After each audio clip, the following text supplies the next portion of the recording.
And welcome to the first offline event for the Los Angeles region for the Red Bull Proving Ground Series. We are here at Vanguard. My name is Ringe. And I'm Vicious. What's going on, everybody? Thank you guys for tuning in, first and foremost.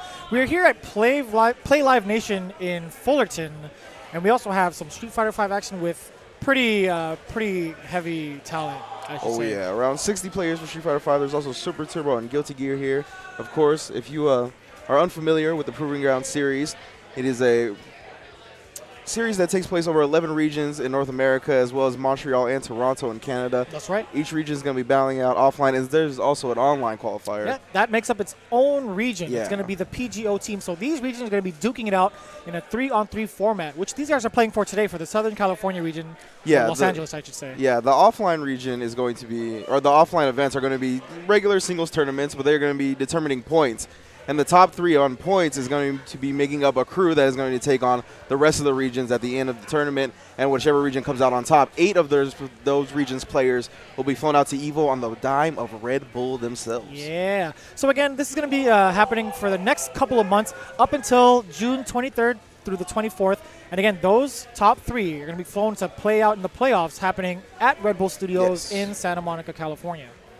So with that being said, there's more information. You guys can check it out, redbullprovinggrounds.com. And for more of a breakdown, we'd actually show you some of the slides we have on deck for you guys to read along with us, give you more insight of what's been going on. So again, it's a new format while adding also new regions.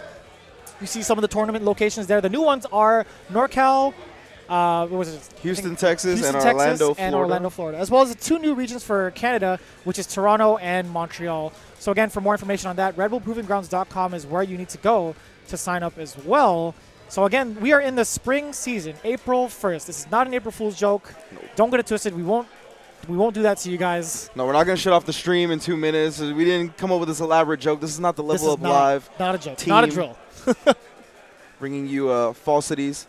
And as well as these offline regions, if you can't make it to any of these for whatever reason, if they're not close to you or if you have work during the events, there's also an online qualifier that's free to enter that you can enter. Usually it takes place the day before the offline events. That's right. So just keep that in mind, and that's always an option as well. As you can see the rest of the formats here. When we get down to it, it's going to be a West Coast versus East Coast type thing, and then I'll bring it down to which region will be superior out of that. Yeah. And again, if you want to register to play, smash.gg/proving-ground is where you need to go. And again, just kind of reiterate with the online format, again, it took place yesterday or the day before these tournaments, the in-house ones, but actually the day before that is when the qualifiers for the pool play happens up until the top 8. So again, you really need to keep in mind, keep your days open. So it's like the Thursday before. Again, phase 1 is the singles competition.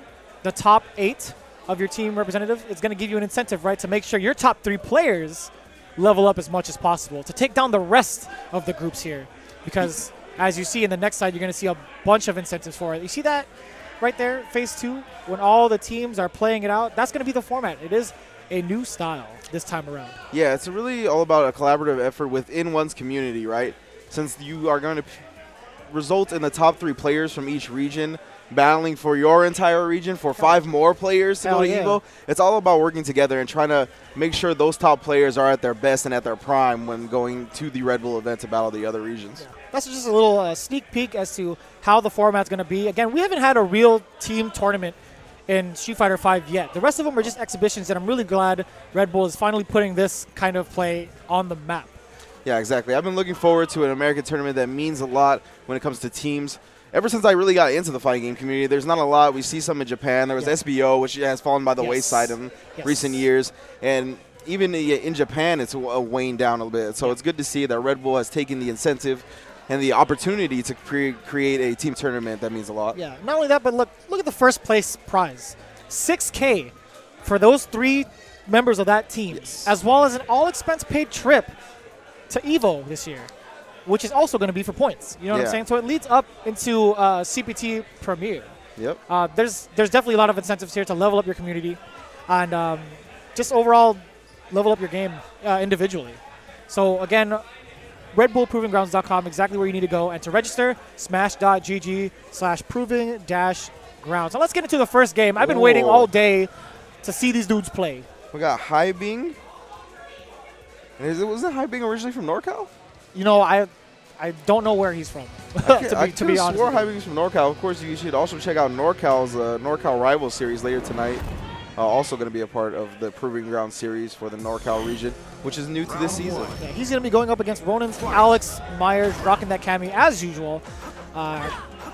Been rocking Cammy for a while, doing pretty well for himself. Yeah, he's been showing out on Wednesday Night Fights. Did get handled by SD Pinoy the last time they played, but I'm sure he's done his homework since then.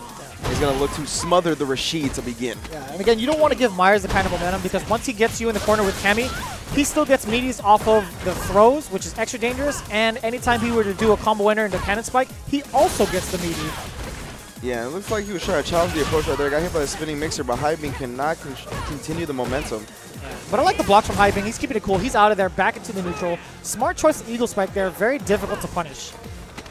Double dash forward into the throw. See the momentum? As a dive kick block challenged afterwards. I like it. Good awareness. Oh, and even better reactions into the tornado.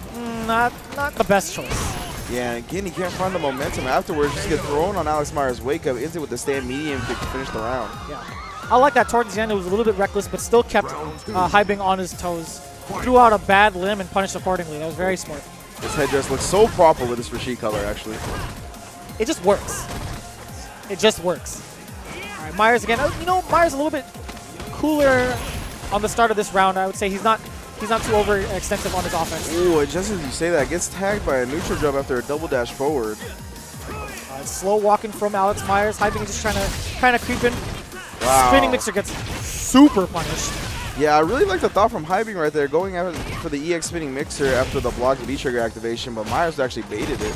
-2. Yeah, good call from Hybing. Again, he went for the nutty stuff. Not going to cut it. Myers is ready. That's a critical art.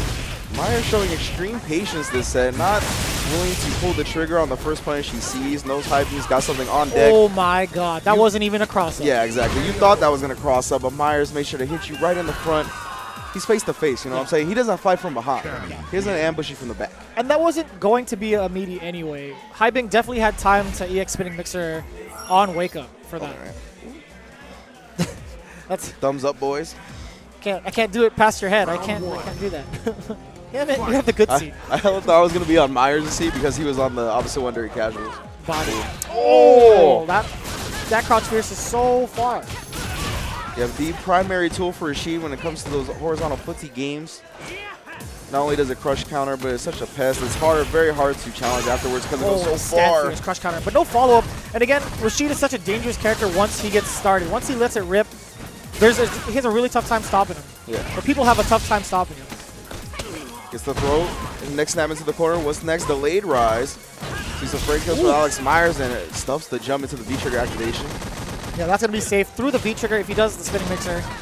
Spiral arrow goes to the other side. Yeah, Hybing not pressing a button that has enough reach to punish. And he could have gone for a low forward or a sweep if he wasn't sure of himself. Oh, the Eagle Spike's good. All right. That was kind of risky. He does it again. He doesn't care.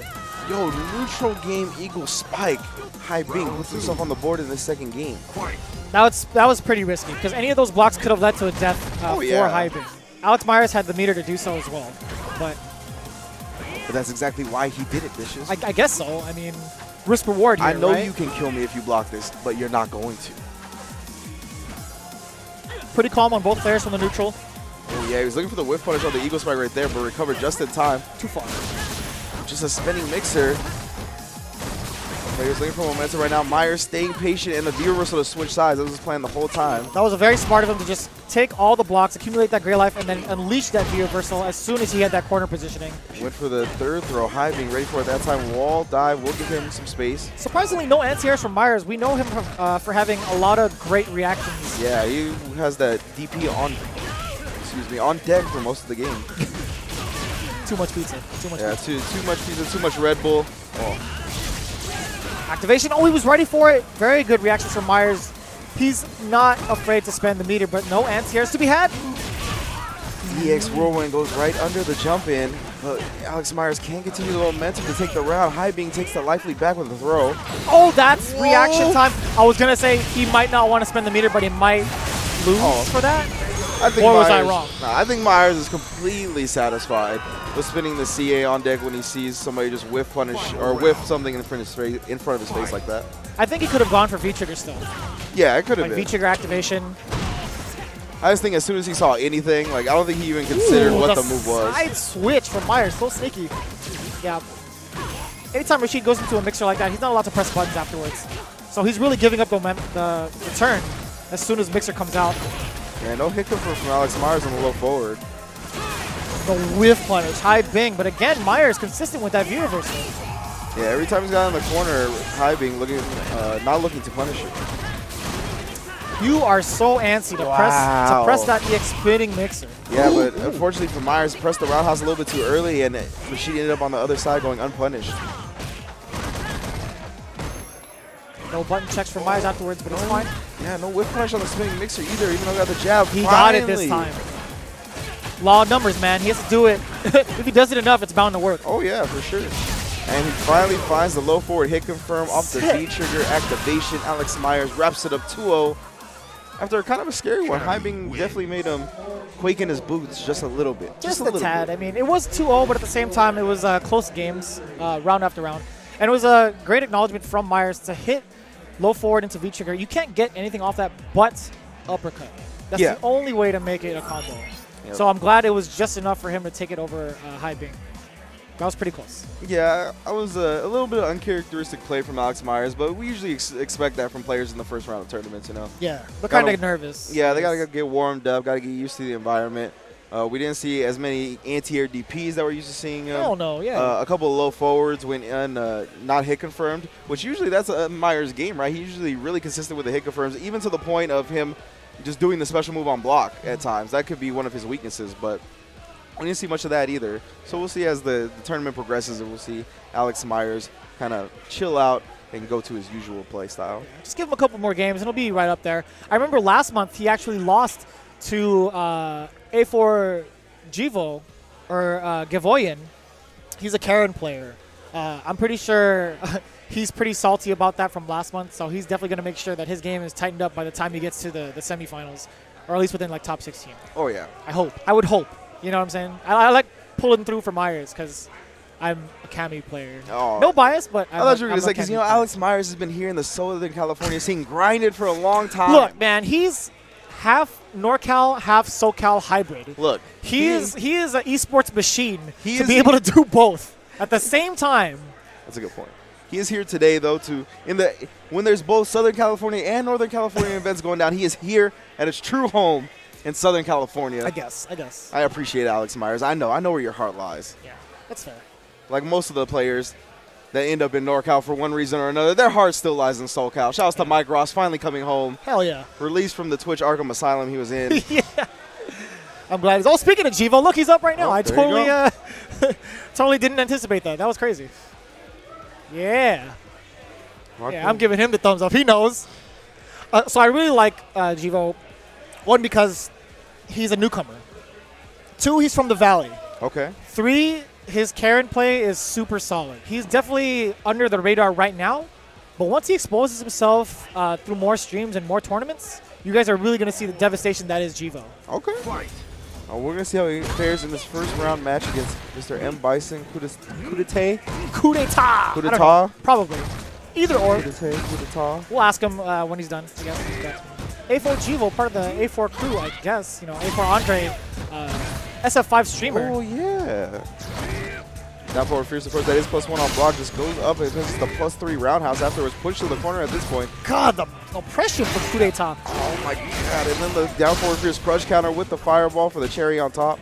Now, this is perfect commentator's curse. Jivo hasn't been able to press a button. Hella your fault. As soon as I talked him up, your fault. It was over. I even gave him the thumbs up. I looked him in his soul and I was like, bro, you're going to take this down for free. Coup d'etat said, you know what? Hell no. Started off with a perfect. Nothing's for free. Jivo working on his own so far. Let's go. Double throw. Are we going for a triple? Oh. He tried it. Yeah, he wanted it. EX stomp into the EX double reverse, so hard to deal with. Just choosing a block with the double roundhouse, eventually cracks him for the crush counter. There's a whole compilation of the Japanese players not being able to contest devil's reverse, so you know that's a problem. Yeah, it's such a good move. One of the best in the game. Oh, man. Oh, that's a stun again. Coup d'etat. No teabags to be had. I like the respect. Playing nice and cool. Both, I feel like, I have never seen this kid before, so I'm assuming they're both newcomers, I would say. It's safe to say that. Coup d'etat, PSG, putting himself on the map there over Jivo. Yeah, over the boy you were hyping up. Just completely backhands him. First game. Look, it's all right. It's all right. This is why we play 2 out of 3. It's all strategy. He's making sure he studies Coup d'etat's playstyle before he wrecks him. Oh, yeah. Look at that. Back-to-back shoulders, the Orochis, no fear. Yeah, you'll hear plenty of veterans of the fighting game community say the first game is for information. We'll see if Jemo can put that to use now. Oh, that neutral jump. Corner throws. Are we going to look for it again? No, just stares him down for the crowd strong. It still makes Karen extra scary when she stares you down like that. She's ready for the whiff punish because of her normals. If she catches you with a counter hit, you know that's going into a Tenko. Yeah. Yeah, you can't do much after that. Coup d'etat trying to find an opening. All right, back to neutral, but it's fine because Jivo, yeah, he had the life lead, mixing it up there, and San Diego just kind of downloaded, mostly just Pinoy. Look at the intent in his eyes, like, yeah, I can't wait to body this fool. Yeah, SD Pinoy, of course, took the Vanguard 0 and the most recent Wednesday night fight, so he is a force to be reckoned with in the Southern California scene. Coup d'etat again with the down forward psycho axe, I should say. Again, that move is just so good. Now that he has a 3-frame normal to back it up. Oh, yeah. You can't press a button between that. If he counter hits, he could go crouch strong afterwards into whatever he wants, right? Wow, unless the fireball remedy gets hit by it. Meaty combo, long throw range. Just jumps over, blocks the cross up. Good pressure, of course. One of the strengths of Bison is chipping and building that gray life. You know Coup d'etat is really ready for Jivo, or just Karen in general. He's got the Capcom colors up. He's definitely been doing his homework. Same side, yep, good blocks. But caught the toes on the dash, and the crowd's giving the oohs and ahs. Yeah, I think another reason Pinoy's paying close attention to this match, of course, he is a Bison player himself. I guess that, yeah. You're right. Jivo with full critical alert on deck. Again, no answer for that, but it went the other side. Oh, he that was not expecting that. He's a magician. Yeah, and he wants to see the V reversal from Jivo immediately. Wants to get some momentum back, slow the pace down, tries for the V reversal again, gets the strong. Yeah. Very nice. Yeah, tons of hits done on that after the fear, so he's able to do the late Tenko and still connects. The pressure. Ooh. No conversion off that. He got the counter hit, but he wasn't ready for it. Yeah, he just went for a throw-based shoot. Cannot press a button stomp on that, girl. Doesn't connect for Not the full enough. EX legs. Everybody's popping off here. Fullerton, and he gets it. Coup d'etat. Damn. In the words of PR Rog, damn. Business as usual. Is that a hitbox? Is it? Oh, man. And he's a hitbox player. All right, get him out of here. He looked at me. He was like, yeah, I did that. Oh, I don't he like looked me that. dead in the eye. He's dropping his stuff all over the station. Come on, man. Get out of here. It's all right. Get out of here. So you know what? At the end of the day, you weren't that wrong because you didn't know he was playing up against a hitbox guy. Yeah, you're right. You didn't know he was The playing up against superior a cheat. being, right? It's joysticks at the bottom, Definitely. pads in the middle, and at the upper echelon, hitbox. It has to be that way because we know that only Lord Gutex would switch to the best of the best, right? Yeah. He's tired of being beaten by the pad players, wants the hitbox, wants the big advantage. It's all right, Jeremy. He wants to be top tier by every sense of the word. That's what I'm talking about. That's what I'm about as well, even though I don't play on hitbox because they're cheaters. But you're messing up, man. You're messing up. You can see. It's not against the rules here. Definitely not against the rules anywhere, honestly. No holds barred here at Play Live Nation in Fullerton. And again, thank you guys for tuning in. This is the Chapter 1 of the Vanguard series where the points are actually accumulated this time because the last month was just pretty much a test run to see how things worked out with everybody. But now this one's for the money. Yeah, exactly. Vanguard 0, we were at a new event. And, of course, if you're going to any new event this year in the fighting game community, you're going to need a stick bag. So please get the Evo Championship Transporter one. It is pre-ordered today to save. All available at splitframe.net. Check it out. It is renowned durability that you can only get from the fine folks at Split Frame and Arcade Shock. I definitely want to pick up that bag. This specific one? Okay. I have the Psycho Crusher one, or the Shadowloo one. It's pretty good for the sticks like the Vulix, heavy duty, and it just looks cool. But I just want the Evo tag on there. That'd be sick. Yeah. Of course, the Evo Championship Series, the biggest event in fighting games held every year in Las Vegas, Nevada. It's not too far around the corner, honestly, Jeremy. We are already in April. Of course, it is the first of the month, and it's just a couple. Wake up. It's the first of the month. Sorry, I like that song. Less than what? We got April, May, June, July, almost a little over 90 days away. That's right. So make sure to get your bookings in order. It's grind time for real when it comes to the fighting games. And you have all the practice in the world. Like this month alone, we have 2 jam-packed CPT events. We have West Coast Warzone coming up next weekend, and then as well as NCR the following weekend, and then again with Red Bull Proving Grounds Online number 2. Yeah. It's a whole cycle. We have plenty of practice for you guys. Again, I highly encourage you guys to not miss these opportunities, especially if you're in the region, right? Yeah. And you get to hang out with us if you get knocked out in pools 0-2. Yeah. We'll talk trash for you. Yeah, we'll make fun of you. No, he'll make fun of you. Maybe. You can make fun of me too. It's fine. Yeah. It's cool. We're just commentators, obviously. We're not players, so you can probably beat us. No, you can't. But anyway, we will continue. You can beat me. It's fine. You can hella beat me. We will continue. Not Ringe, though. With the tournament. Bad. Probably in Street Fighter, but not Guilty Gear. Damn. But that's a little later. We should have Guilty Gear top 3 on the stream a little later. He's going to be on top 3, guaranteed. Yeah. But Street Fighter 5 action will continue here with the Red Bull Proving Grounds Vanguard first series. This is going to be really good. This is going to be very, very good. We got Arliath, the frame-trapped god himself, who works on the frame data for Season 2. Very busy man, but also one of the smartest in the FGC. I don't mean in SoCal, but in the community itself. Yeah, this man is a veteran of the fighting games. You will not catch him doing any scrub tactics. You will not catch him getting caught by any rookie maneuvers. He's a robot. No, this man is a veteran. He's a well-oiled machine.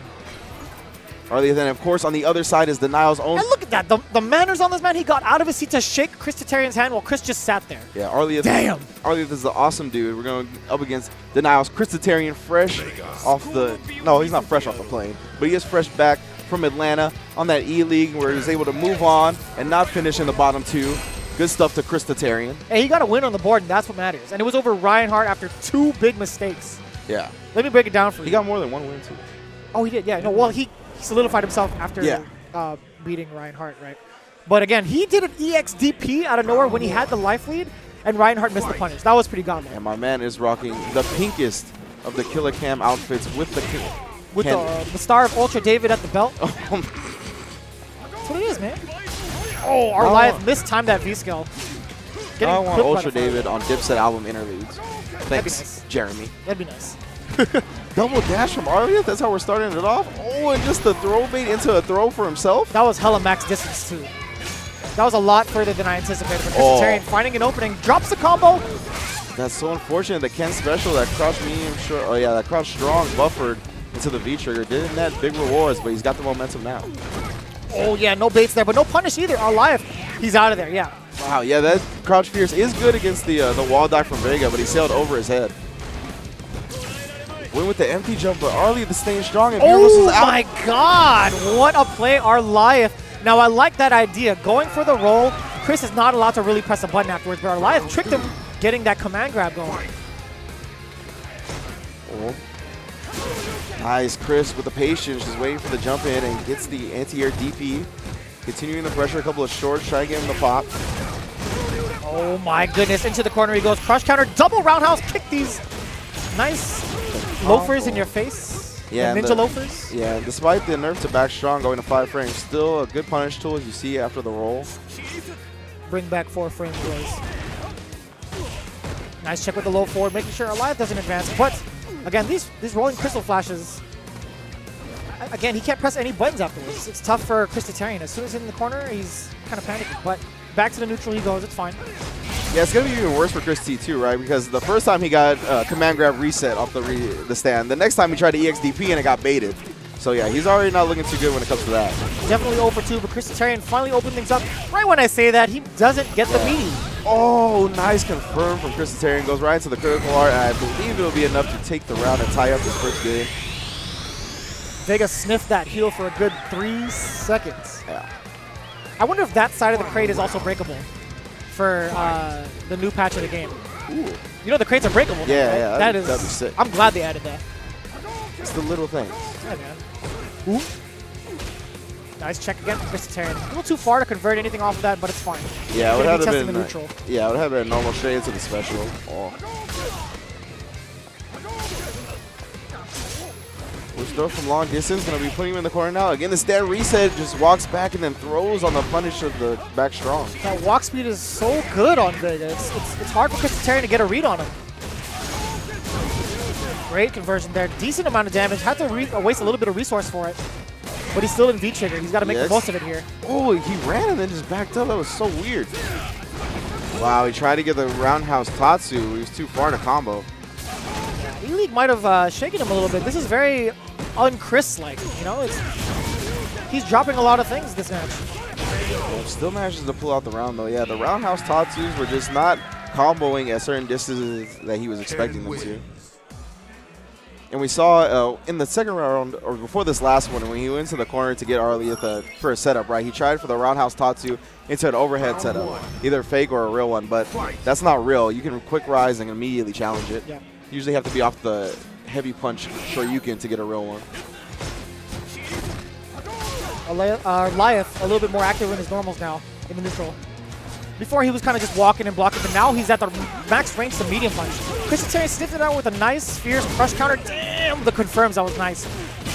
Yeah, the counter hit, jab into the back strong target combo. Everything coming up Christitarian. I thought Millhouse instead. Too far out there, Christitarian walking back. I like that idea. Yeah, that was a super sick whip punish on the throw too, with the crouch light kick into HP Shoryuken. Oh, the tail end of that fireball getting that V-skill was too slow. A little too slow. Arleth kind of muttering to himself, damn it, I was still in range of that? Come on. Not expected it to be still active after he did the stance switch. But Arleth already showing that he's able to take rounds off Chris T, and this is a good start to take one. Nice. The Media Aurora claw low. Very good call from Arleth too, because he's going to put him in perfect position to check Christitarian if he tries to dash up, jump, or press fierce. Back-to-back throws again. Oh, this is the raw DP, not even EX. Ends the target combo, but ends it with the EX fireball for the plus advantage. Just thrown on the wake up. Boiling point has been reached. There's the damage. The mix-up, nice block from Arleth. Knew he was going to be on the other side. He was way ready for that. Yeah, of course, Chris T, if he's able to delay it, he can end up on the same side. So it's tough to see, but Arleth sniffed that one out. He got the meaty crouch fierce, didn't get to follow up with it. Wow, on the jump and just response with the EXDP before he can even get in contact. Ooh, not gonna be enough. No, it's not going to be in. He doesn't cancel out the EX Fireball. Robot is malfunctioning. Arleth, okay, he snuck away with that sweep, but that was super risky. That would have definitely been the round 4 to Tarian. Yeah, not only was that risky, but Chris T dropped the game-winning punish. All right, still a match point for Christitarian here. Arleth needs to be on the board. He has full meter.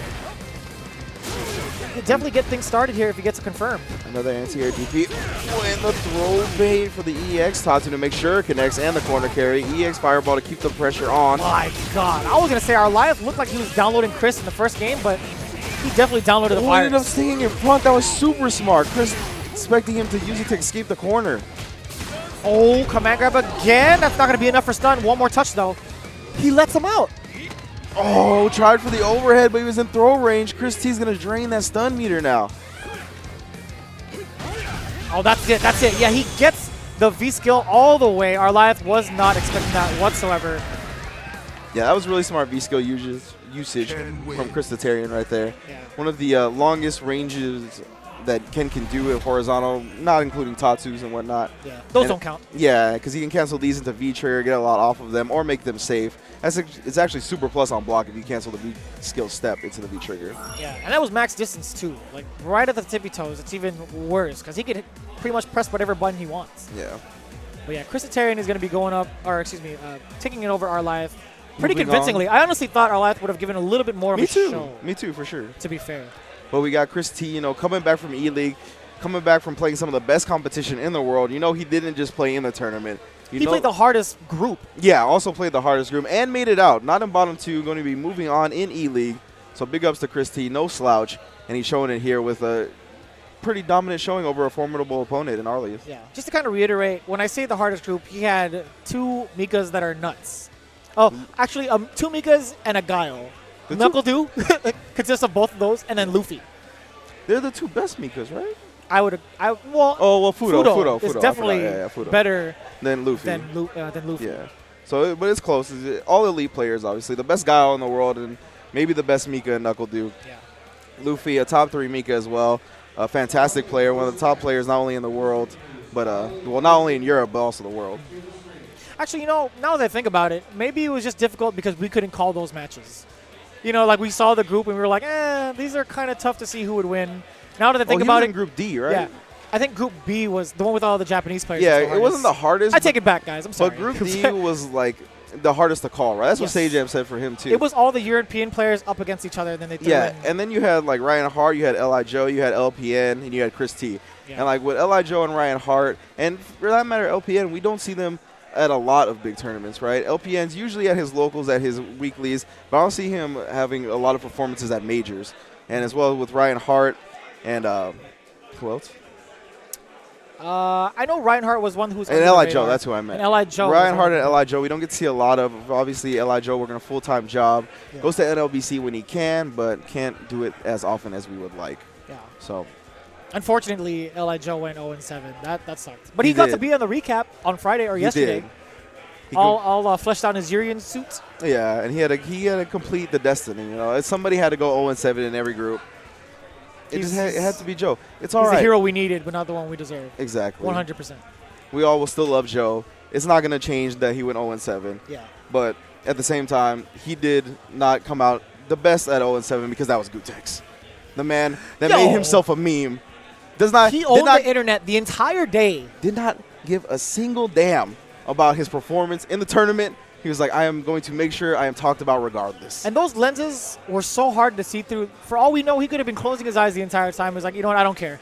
I did what I came to do. He's practicing on hitbox. Oh, and of course, if you want to practice on hitbox, you can't do it with the EX Gear Master Ball sticks. You got to make sure you get it on the joysticks. Burn meter and style. I don't know why I said Master Ball, but you can use mesh, aluminum, clear bicolors, clear mesh, or an aluminum bat top if you're trying to go some American style, red, white, and blue, USA. I call that the Korean style. A little bit thinner. I said Master Ball. Honestly, I don't. Hey, man, you got my attention. As soon as you mentioned Pokemon, I was like, what? What do you... Burn meter and style. Oh, it's Charlie. Okay, so Charlie is a Necalli player, as you see right there on your screen. He is actually the wild one at Wednesday Night Fights for the SoCal community. He is known to dunk people over and over and over again. He's like the Southern California phenom, except with not as successful results. Yeah. He loves to dunk. Yeah, Charlie's Necalli. It's based on raw reads. He's definitely ball his life. Playing with heart, but he's playing against another guy like that in EX. So I think Charlie's got to maintain the control. We get a crush counter roundhouse to start it off. Take him to the corner. Oh, dunk number one. You're going with? No, Lance here. A little bit too high. He could definitely contest that. Now, X, I should say. I'm just going to go with X. He really likes going for dive kicks. He's a very Street Fighter 4 Kami player, and he brought that into his gameplay in 5. Hasn't seen a lot of results with it, but it's still not that bad, right? Yeah. He's too concerned with landing dive kicks as his main tool of offense. You're going to see that a lot in this match. See, he's trying it again. No reason for him to really dive kick. Charlie's taking full advantage. He's getting all the space. You saw him try to go for another regular throw. Good awareness from Charlie, challenging with a stand jab off the hooligan. He's still opting to go for a V-skill as well. Again, I don't see any real reason to V-skill with a character like Necalli, because if he manages to run into those buffered normals, he's eating that full damage. Exactly, and you see EX's dive kick happy style resulted in an anti-air for Charlie to take the first round. Speaking of anti-airs, none found for X. Again, camping with one of the better anti-airs of the cast. Back strong and uppercuts are so good. Hasn't really been able to use it thus far because he's so busy in the air himself. Yeah, gets the EX dive kick that time, goes back to the original side and catches him low. Not a big combo, but he's got the momentum going. Back-to-back hooligans. Again, that keeps catching Charlie off guard, surprisingly. Good lord, double roundhouse and a fierce crush counter on the last one. Catch these hands, bro. He's at full meter, though. He's got all the resources in the world. Yeah, I was going to say, you're going to see the crouch strong into V-trigger activation, delayed it so the critical heart, make sure it's connected. That's going to be a dead cannon. Nope, tone down. All right, 6, season 2. Almost dead. He went for the command grab anyway. Are you serious? Wow, blocks the overhead from EX. Got some life left in him. Has the V-trigger on deck. No confirm. Goes for the crouch pierce. Yeah, at this point you gotta see this pattern, right? X is always gonna go for dive kick to start off his offense. If it's not dive kick, he's gonna go for the V-skill. I'm not saying that's a bad thing, but you should really save that for later after you've conditioned the person on the ground. Absolutely. Can't have it be your primary strategy and expect it to yield the results. Gotta make your opponent think about other options to keep them on their toes. Fight.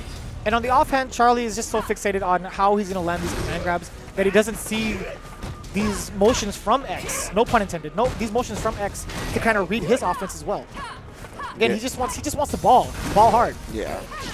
Oh, he gets that time, gets the counter hit. No combo. It's going to be easy punish for Charlie. Even using the B skill to build some meter. Again? No, actually gets. I don't know if that was a meter or not because there was no counter hits to be had from X. It was just he got caught. I don't know how. Quick stun. Charlie going to wrap it up with his reset corner combo. Oh, he doesn't go for it, but he's going to ball his life here, probably. Yeah! I'm telling you, he loves the command grab. Man, looking like Vince Carter in the Olympics. Round 2. Yeah, you're right. You're right. Oh. That medium kick is one of Cammy's best tools in the mid-range. He's going to have to utilize that a little bit more. Mistiming the meaty is going to result in him going into the corner. Jump fierce for the block stun. Continuous pressure. Gives him some room to try to hang himself, but a back jump is going to find some damage, and the corner situation has switched. Doesn't matter. Charlie was ready on deck with the EXDP. No fear, no conditioning Charlie here.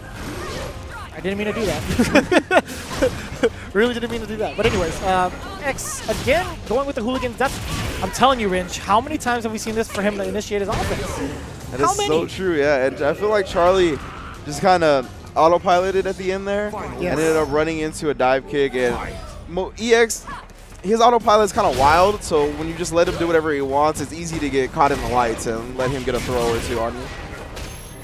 Crouch strong, counter hit. Again, using this meter, he hasn't established that ground game whatsoever, but now he's out of the corner. This is where he needs to do it. He leaves himself open again. That's a great answer from Charlie. Neutral jumping as soon as you see Cammy airborne to stop that dive kick. Yeah, that was a great combo as well. Get some V-skill meter. Oh, and a super, but a V-trigger activation from EX. Has the corner situation, but his meaties have not been on point all game. That's a dead X. Charlie, man. Charlie showing off what proper meaty timing can do. Net you a victory, sending people to loser's bracket.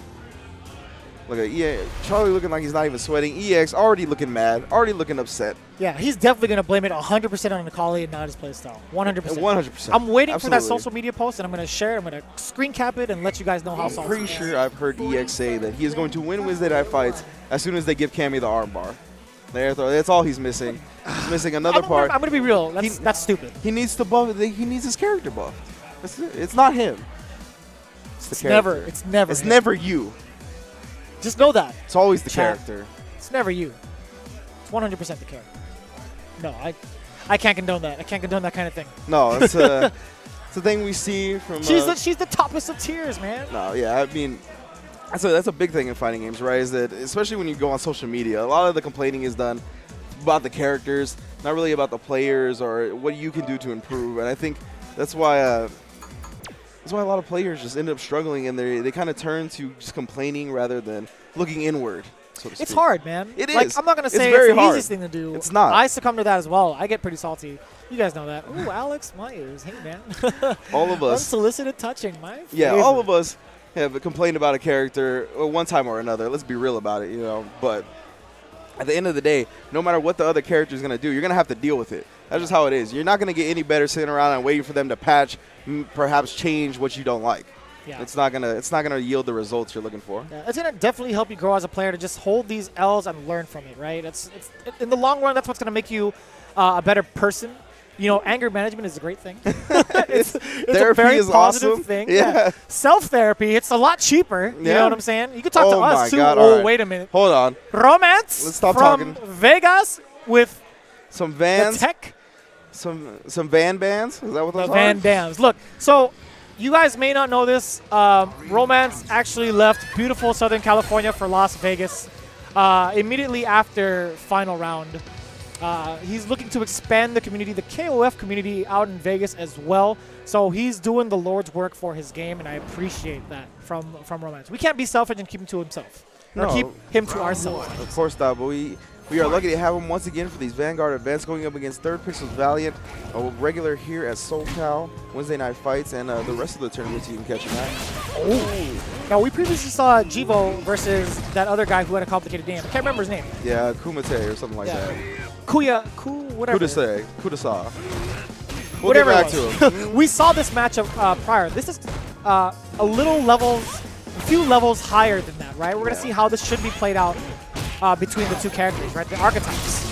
Yeah, and so far, Romance has been doing a good job of Valiant with the cross-up on the V-trigger dash, manages to find a hit and take the momentum. Nice anti-air crouch jab. You know, that's surprisingly good for Bison's arsenal. Yeah, he kind of lacks in the anti-air department a little bit. He has crouch fierce, but it's not that great. But crouch jab is surprisingly good. Good to keep in mind, but Romance was not discouraged by the anti-air, just went right back to it and ended up punishing Alert Fierce. Oh, I like that, the high-low check from Romance. Now he's going to be pressing, the walk back and forth. That's so scary. Yeah, he was looking for the fierce throw bait. Meaty stands short, low forward. Dear God, that's a lot of range. He's going to go for the Mujin. Yeah. His meaty timing is so good. Yeah, he is primed on that meaty timing. First game very quickly to Romance. And that was split-second delay. Yeah, and I really like what you talked about with the stand liking it to the low forward, right? The range on that. A lot of people get opened up in this game after blocking a couple of normals and then walking back, right? That's what people want to do. They want to walk back, get out of the throw range, get out of that meta game where it's real close. And you can catch people's legs a lot with those. And for the most part, that really covers that extra option where if they press a normal, if it counter hits, they're too far to extend the combo, right? If he did stand strong or crouch strong, it would have whiffed. Yeah. So Romance knew if he wanted to get that confirmed, he needed to go to low forward. I don't know what the name of that tech is called yet. We don't have a word for it. Nobody knows, but it's a thing. Yeah, and the crush counter roundhouse was not comboed off of properly from Romance, and an EX stomp buys third pixel Valiant some damage, but not the momentum. Off the counter hit, that stands short off of the overhit. That was nice. Check your cabeza. Knee drop to the face. Double time. Dang, that's a lot of damage. Oh my God, and then he tried to get him on the throw bait with a delayed normal and then threw him afterwards. Romance feeling it.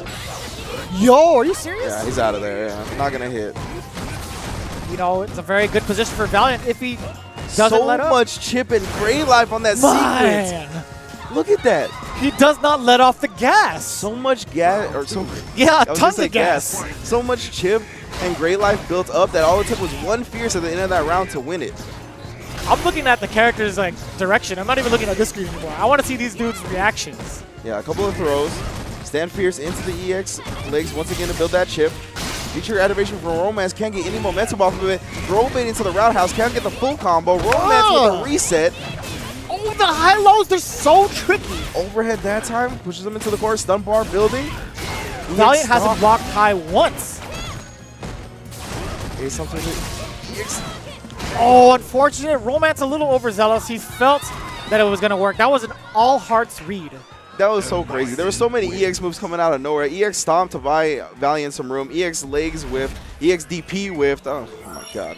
Yeah, Romance really going to have to consider the options next time around. It was pretty close. But, again, he looked super strong in the beginning. Kind of got ahead of himself towards the end. You saw that one mishap with the critical art. As soon as he did the stomps, as soon as Valiant did the stomps, he went for critical art. That's where it all went downhill for Romance. He really needs to collect himself here.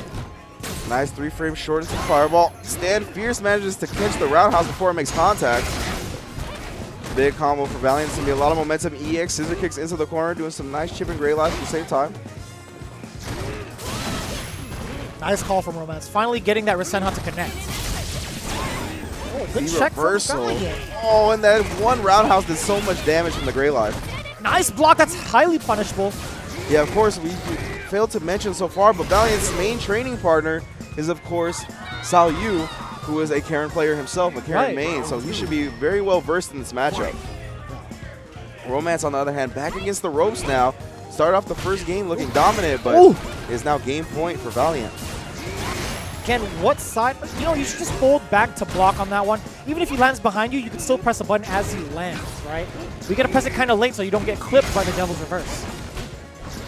More pressure, gets a tick throw. Crouch jab, what's next? Ooh, just goes for the raw throw, but Romance was ready. Dash in. You're not going anywhere. Crouch strong. EX Devil's Reverse. Romance caught on the lights. Tried to do something at the end. Yeah. Gets clipped. Valiant 2-1. Yeah, Valiant, excuse me, Romance automatically got off his seat as soon as he saw the Devil's Reverse hit. He knew it was a dead Karen. And again, it's even worse when it's in the corner because he could land right above you and the hitbox is still right below you where you'd be forced to block only one way. And it's hard to tell if he crosses over or not. Yeah, exactly. It's so dirty.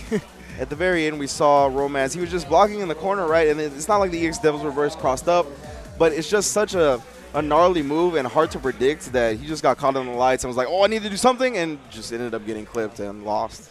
Yeah, I think saw, it's broken. yeah, I want to bring up, because that move's been doing damage here in SoCal lately. We can talk about Wednesday Night Fights, where Alex Myers with multiple critical arts trying to anti-air SD Pinoy when he was doing EX Devil's Reverse and just went right through him. And it's not like they were intentional critical arts. It's just the fact that he could be so fast in the air to kind of mess up your inputs. Yeah, that even if you try to DP anti-air, you will get critical art. And that's what's even worse, right? He's so agile in the air that he messes with your inputs. And that's a really disgusting thing to do.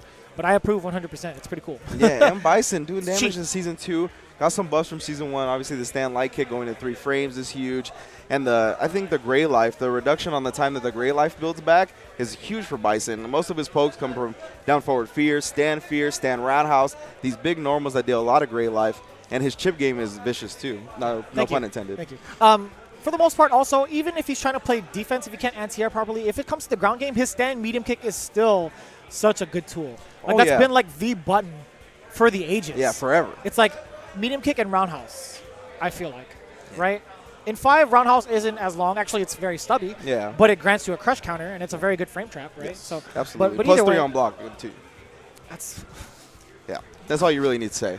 Stand medium kick, always a strong tool for Bison. The V triggers have been put to good use as well. Yeah. I think for a lot of Bisons here in SoCal, they've been starting to use the dashes going through a lot better, and it's really has gained a lot of like solid credibility with the stand light kick being 3 frames. Like a lot of those setups were so fake in Season 1 because of his 4-frame button. A lot of time you could press buttons against the dash throughs and stuff like that, but with the light kick, it's a lot more dangerous. Yeah. You know, it's kind of funny kind of talking about Bison, the transition from Season 1 to Season 2. A lot of people thought he wasn't viable because he lacked a true reversal, right? And now this isn't the case with Season 2.5 or whatever, 2.1 they're going to call it. Look, they gave the Shotos back their GPs. Sort of. Oh, if you really look at the frame data, they didn't really give them their GPs off of Wake Up, right? That's on the fine print. So in this iteration of the game, Bison is a heavy contender. I could honestly see him being within the realm of like past top 5 like that, the 6-man. Oh yeah, of Bison? The starting 5. Yeah, I can see that too. Definitely moving up the ranks slowly but surely. Has been doing damage throughout the world. We saw LPN play some Bison at E-League, but there are many Bisons out there that are prepared to. Oh, this dude is hella NorCal. Prototype? Prototype? I played him in 4. Okay. Yeah, he's hella NorCal. What is he? Wait, why is he here? I don't know. Maybe not that we're not welcoming him. It's like there's an event for NorCal as well. Like you would have been saving money. He's trying to take the spots of SoCal. I respect it. I like that. I liked it. Oh, okay. What he's gonna do is take the top 3 and then just not show up. Yeah, it's all right. It's all right. We'll send some assassins from SoCal to the NorCal events. Don't you worry. We'll just send Myers up there. It's fine. Yeah. Like Styles. And he's going against one of SoCal's finest? Question mark? Bushin Style, the leader of the dojo. You know what? No, actually, he is from Vegas. Prototype. He's played Jury also. Oh. I swear he plays Jury. I think I played him in one of the Las Vegas tournaments that wasn't Evo. Okay. Wow, goes back to the original side on the V-Trigger Tornado setup. Prototype was not ready. Just jumps out of the Alex pressure. EX Whirlwind continuing to push him towards the corner. Throw backdash from Alex. Nice combo as well. Going to switch sides. Not all the way in the corner, but we're close enough, especially after that EX power bomb. Oh, the crush counter. EX spinning mixer, and that is an easy crush counter. Fierce. Prototype putting Bushin Style in his place. So that does make sense. He's here because he's from Las Vegas and there's no qualifiers in that city, unfortunately. Yeah. Oh, he tried to go off the read. He tried to get cheeky, but he has the life lead to do it. It's fine. Yeah, he thought Bushin Style was going to do the jump back, and if he did, I'm pretty sure it would have been a stun, honestly. Yeah, he tried to get the V reversal off, and again, it's good to see people use the V reversal when they have the life lead, but now he's in a really tough predicament. Yeah, overhead. Not enough to stun, but does get him closer and closer. Big boot into the V-Trigger activation. Going to be on deck with the parry and the lariat now. Got to look out. +3 on that Fierce. Oh, he caught the parry, but that's going to be a punish. Bushin Style, not the best punish, but it's still enough to get him off of it. V-Trigger activation. Yeah, that's going to be safe. Backdash into the power bomb. Let's get another one. Oh, and he got the hyper bomb. That is a dead Bushin Style. I appreciate that. Let's talk about that rebuttal real quick. So Bushin Style was stuck in the neutral, somewhere he doesn't want to be against Alex. He popped off that V-Trigger as soon as possible, did the Tanuki spin all the way to the corner because that's where he likes to flex the most, right? Yes. He tried to go for the throw, but Prototype had the read with that backdash. Yeah. That was a sick play.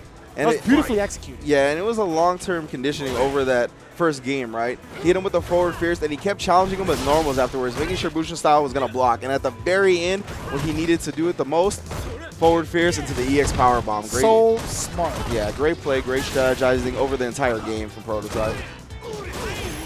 Bushin style, crouch fierce in the combo. EX whirlwind to keep the pressure on, goes for the crouch strong, trying to set up a frame trap. I'm glad he blocked just in time for that throw bait too. That was really neat because everybody gets hit by the Bushin style. Oh wow, air-to-air stand short into 4 fierces in a row. I just like the sound Alex makes when he whiffs that the stun gun. You know he's cussing. Yeah, that's for definitely sure. what it sounded like. You know he's cussing. That's not us. That's definitely Alex. 100%. He needs to throw out the stun gun more. My man Alex, he's like, yo, I'm so low tier, I do not need to be worried about esports. I can curse all I want. He's not out of this. Reset. Oh, he tried it. If he let it rip towards like a little bit later, I'm pretty sure Bushin style would have got caught. I would have liked him to do it just because he was on a pixel health, right? You're kind of in a Hail Mary situation. I would have liked him to see go with the fully charged lariat. Yeah, why not, right? Oh, and he got him. That's going to be a ton of damage. Oh, he went for the reset. He should have gone full critical. Yeah, after the crush counter fierces, he's just been going like 3 or 4 of them in a row. Nice block from Prototype. Now he's going to be forced back into the neutral. Bushin style playing cat and mouse this time. Nice jumping. Going into the full critical art. That's so cool. I don't know, what did I like? I don't know. That's pretty cool. Damn, super Razor's Edge, Avalanche Razor's Edge even. Avalanche Razor's Edge. Yeah, man. From the very high top rope. Yeah. Ooh. Nice block. So patient, but not out of the woods with that V-trigger right behind him. Wow, just jumps over the whirlwind. EX whirlwind's going to continue the pressure for Bushin style. Gets the frame trap, but not a combo. Oh, the whiff punish? He must have caught him on recovery or probably pressing a button afterwards. Crush counter fierce doesn't get a lot of hits, though. Yo, the meaties are there. Activation time. He let him out. That's very smart for Bushin style. He doesn't want to risk anything. Wow, overhead chop. Ooh, when he hit him with the beginning of the dab with the elbows out first. Man. That was an interesting decision made by Prototype at the very end there. He walks up, goes with the overhead. I'm not sure if that was an input error or what he wanted, but he hit the overhead and then was looking to charge up the lariat. Bushin style, though, was not going to give him any space to do what he wanted. Fight. All tied up here, 1-1. Bushin style now trying to get that space against Prototype. Again, he excels very well in the corner. Or just Rashid in general excels very well in the corner. It's something he needs to do. He's pushing him now. He gets the throw. Nice meaty. Double time short. All right. Oh, and the crouch fierce is going to be the thing that opens above EX whirlwind. Spinning mixer for the stun. Mixer again. Oh, a couple of crouch Are you shorts kidding me? just to make you think about it. That was 3 shorts. Like, whap, whap, whap. And he backed up and swatted him. Damn. Just to make you think. That's gross. That's really gross, man. Style powered up from the Aladdin gear. Oh, but the crowd strong. You know, somebody's throwing in some April Fool's jokes in the chat. Someone said this was really close. That last match was all Bushin. The EX stomp. Okay, well now it's coming very close. So much damage on that EX spinning mixer because of the gray life built up. Ooh, sit down. He tried to use that roundhouse. Wasn't in time, but Bushin style swatted him with the crouch fierce. Tornado manages to stuff the EX stomp from Alex. He still gets the eagle spike afterwards. That's some good accuracy. One more? No, he tries to go for the stand strong. Oh yeah, he tried to catch him, but he's too active, man. Bushin style is not going to stay grounded at that point. If he has the life lead, he's going to be very squirrely. Yeah, exactly. He's going to be wanting to make things happen. He knows the risk reward is in his favor, and he's going to take those risks. Goes with the neutral jump, manages to punish the big button from Alex on the roundhouse. I wanted to say what's up to Prototype because I haven't seen him in a while. I honestly thought he was NorCal, but it's all coming back to me. I respected his play in Street Fighter 4. I was a fan of how he played. It's good to see him out here in SoCal. What's even better to see is Christitarian back in town. Yeah. Because he's hovering over you right now. He's just breathing down your neck. Here he comes, man. Oh, God. Beardy. Christitarian. In the fresh denim. I feel you. I almost wore a denim jacket today, too. I'm glad you did. Did. I almost wore a denim jacket today, too. Almost. So you almost. But I'd rather rock the Beast and the... The Beast? Where is that? There you go. The Street Fighter. Good old Street Fighter. But we should be rocking these Street Fighter 03ism Universe t-shirts available now at Split Frame. Now, again, I'm a huge nerd when it comes to Street Fighter apparel. And if you kind of like these shirts, like I really want to rock the Ryu one. Actually, One shirt, double-sided, even better for yourself. Be sure to check it out at splitframe.net. Available now. Yep, original artwork.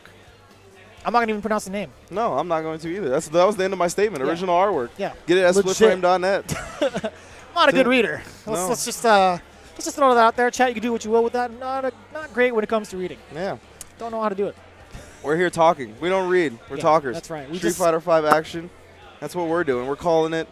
Thank you all for joining us here again. This is the first offline event for the Los Angeles region for the Red Bull Proving Grounds. The first official one where the points count. Yeah, where the points count. We did have one last month called Vanguard Chapter 0, but this is officially Chapter 1. These are the points that are going to be going towards the top 3 for the Red Bull qualifying team tournaments at the end of the season. That's right. And if you guys are in town, Southern California, or you want to check out some action via the Twitter, that's fine. That's cool. Or Twitch and Twitter, that's fine.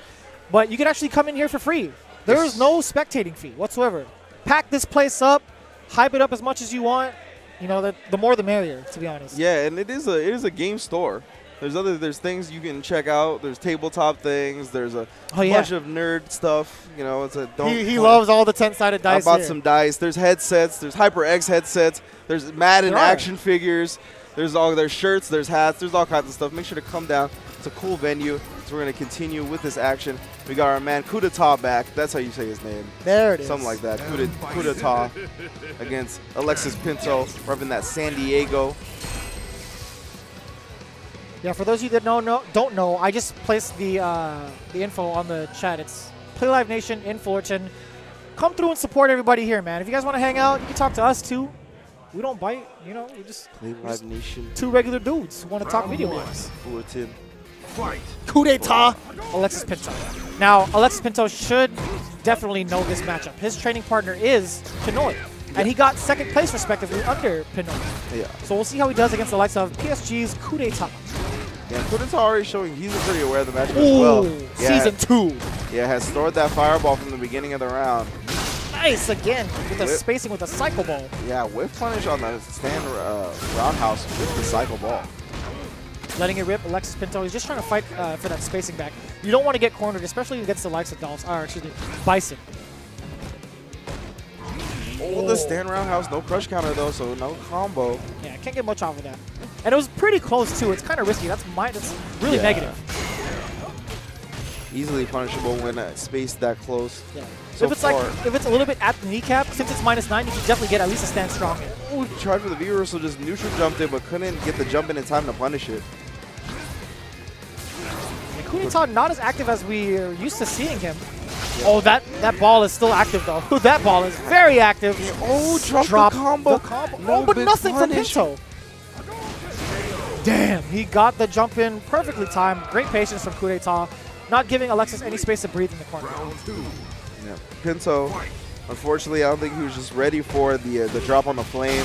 Couldn't get the proper punish. Again, though, Kudeta putting all horizontal pressure. Nice Jump into the air dash under. Oh, what an answer! Crouch fierce. I just like seeing that being hit. It's been such a problem for everybody in this game. I'm glad Ken has a solid answer. Oh, looking for the down forward fierce, but just out of range.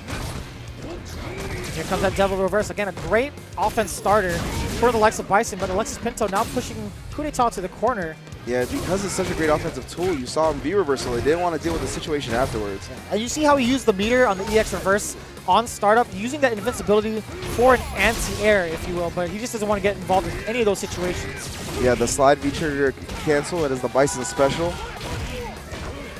Alexis in great shape right now.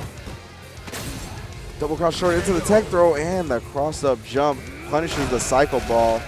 Kudeta looking for Pinto to continue the horizontal pressure, but he goes with the jump in.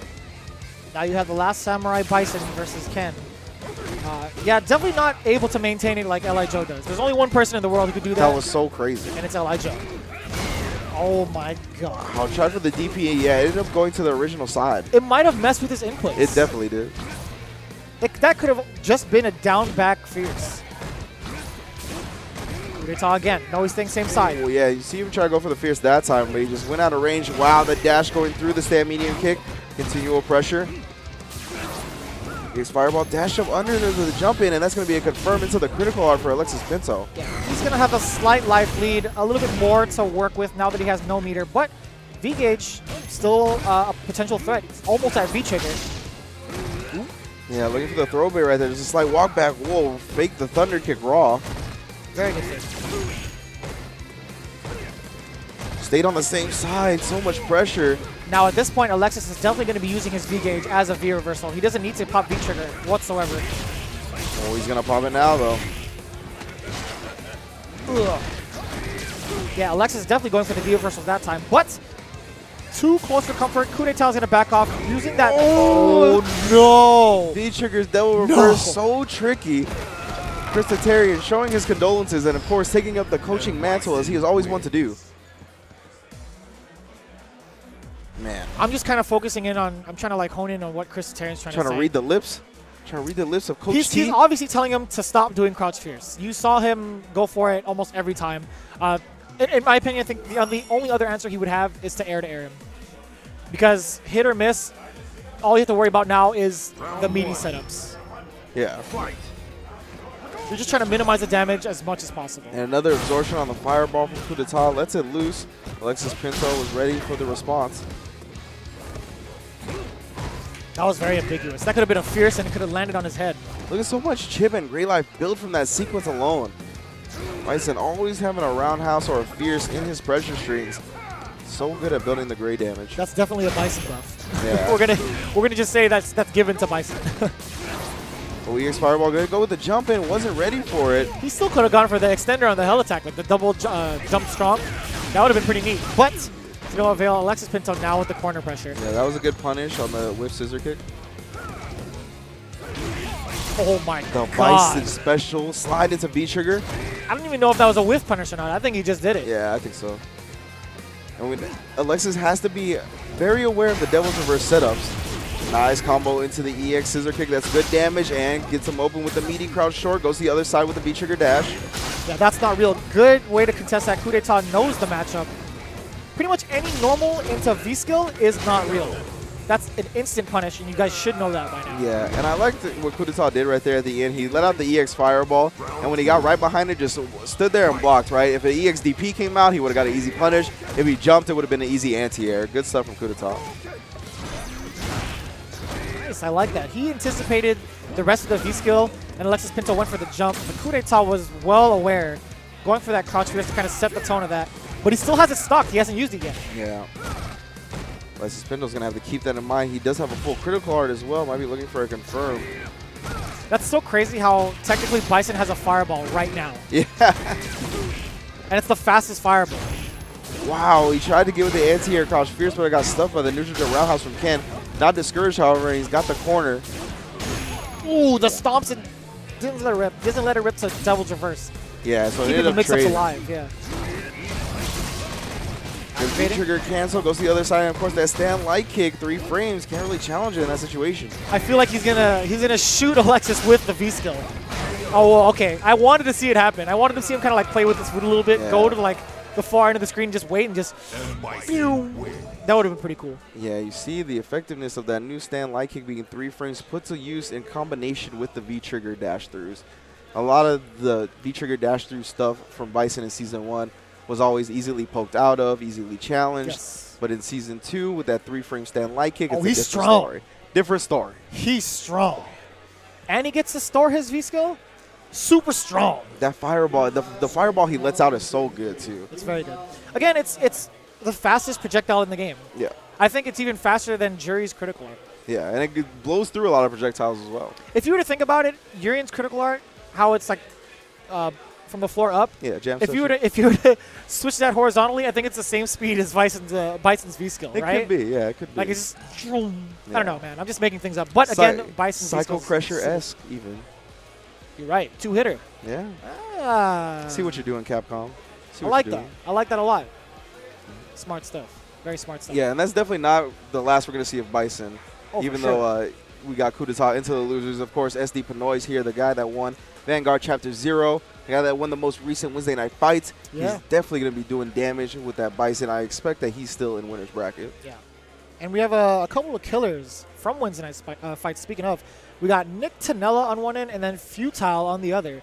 Futile is definitely a threat. Not only is he playing Laura this time around, but he's just a solid player overall. Back in Street Fighter 4 history lesson, time to show off how old I am, he was the few players to actually take down Snake Eyes pretty consistently at Wednesday Night Fights and at Majors. Futile? Yes. If you do your homework, he's definitely the one to take down the toppest of tiers. Yeah, in terms of players. Yeah, he has been playing for a while. He's a very, I think, pretty patient player. Mostly focuses on the footsies, the grounded game. That's why he plays Laura, why he plays Birdie, right? Yeah. Wants to take advantage of the characters on the ground. He was a big cross Tekken player. Huge. Yeah. He was on the cross counter invitational. Yeah, one of the best cross Tekken players in California.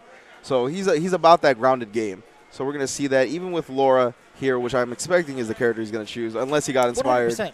Unless he got inspired by Mr. Mena RD.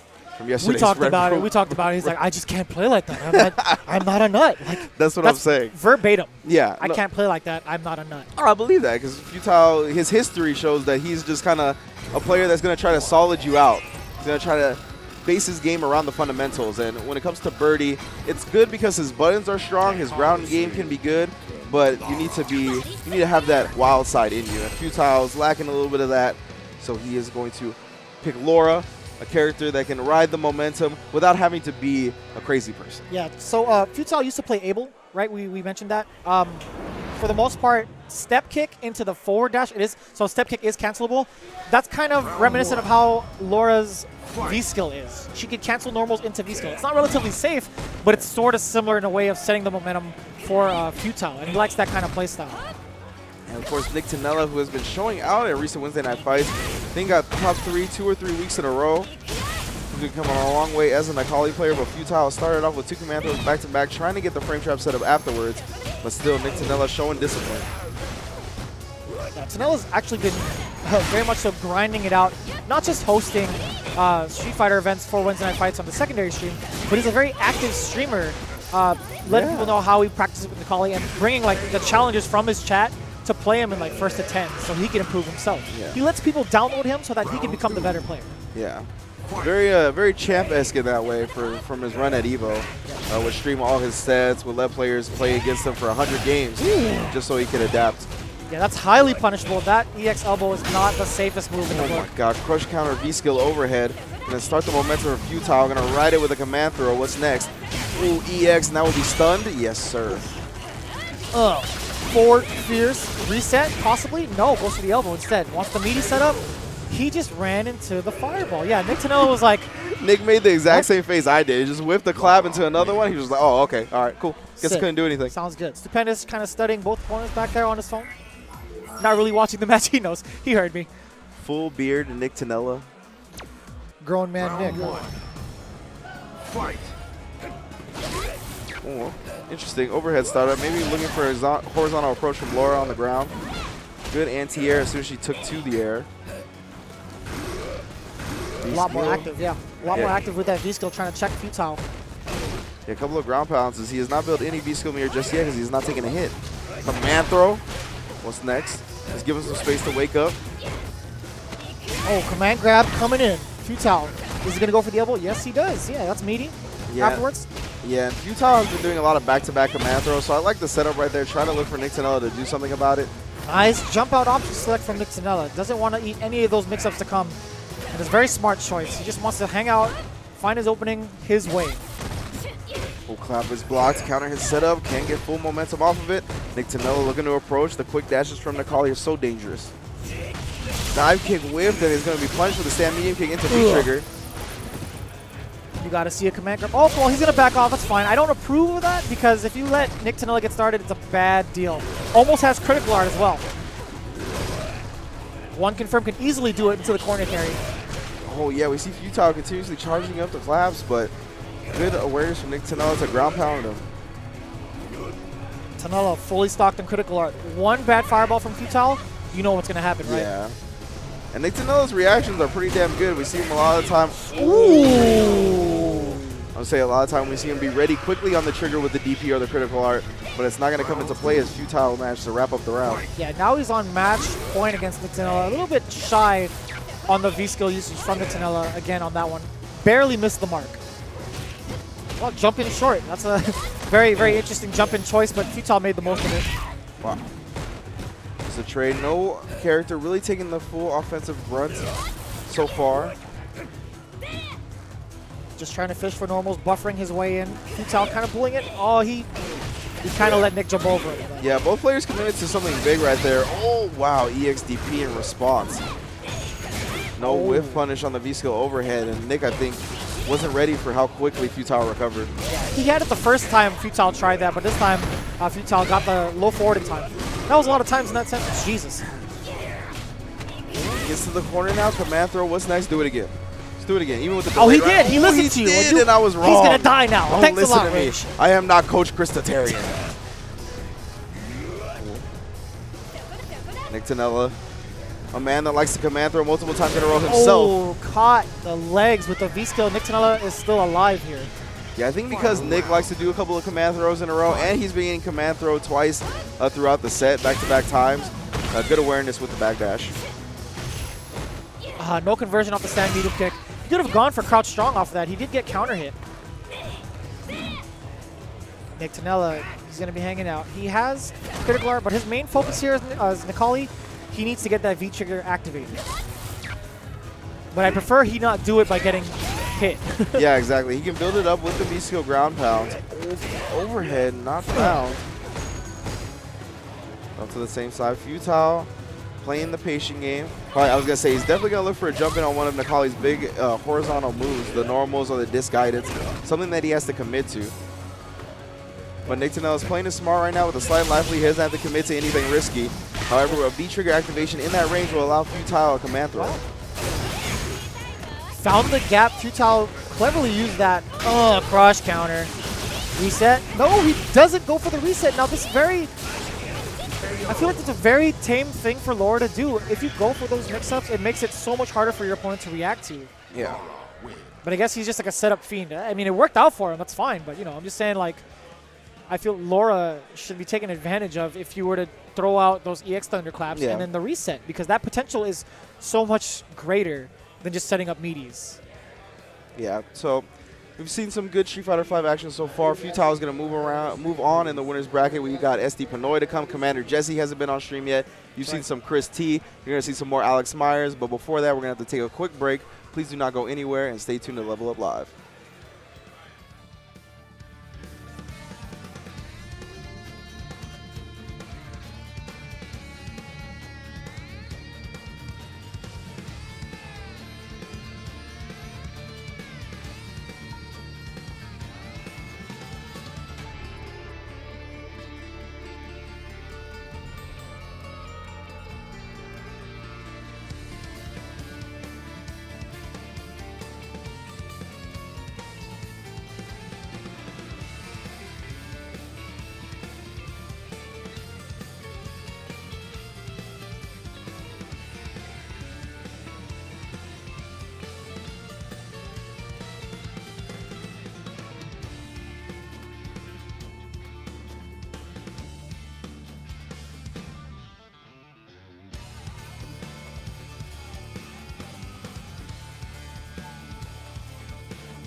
Back in the day, there was more people coming out to tournaments and everything. But now that they got online play, they're just staying at home being lazy. There's plenty of people out here who look for people to play in person. That's how we got good, you know. SoCal has been known to dominate in Street Fighters, so if you win here, you're probably gonna win. And he does! Chris G with the crouch fierce! Don't sleep on the Northeast. Don't sleep on the Northeast, or you'll get a wake-up call. When the two coasts come together, it's a very interesting clash to see like who proves to be like the better style of play.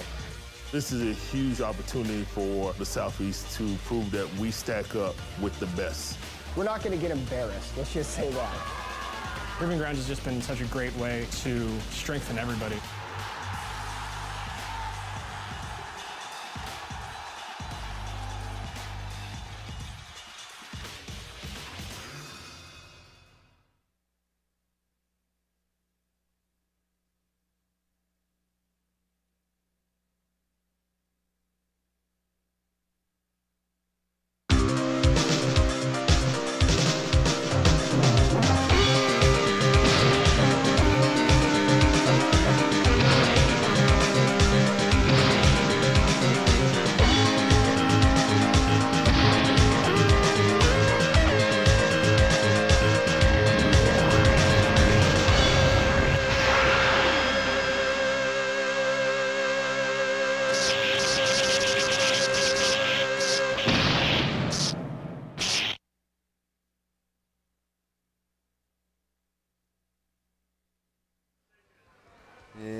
back here at the Red Bull Proving Grounds offline qualifier, and Vicious is laughing because if we are going to experience some production issues in the future, if a score doesn't get changed, if a name doesn't get changed, it's because Kyobi is blowing up the bathroom once again, but he's fine right now.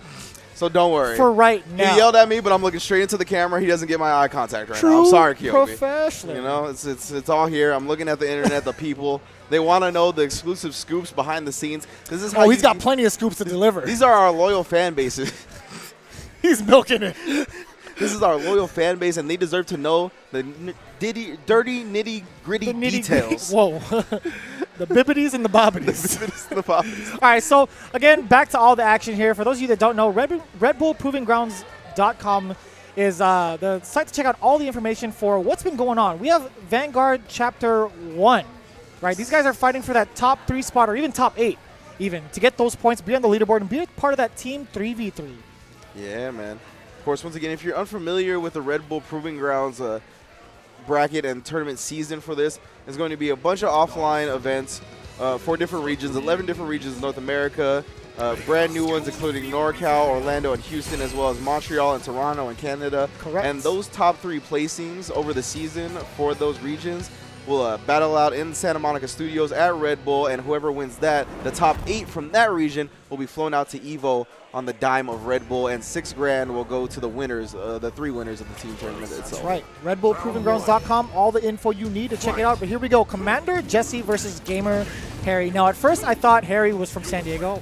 I was completely wrong.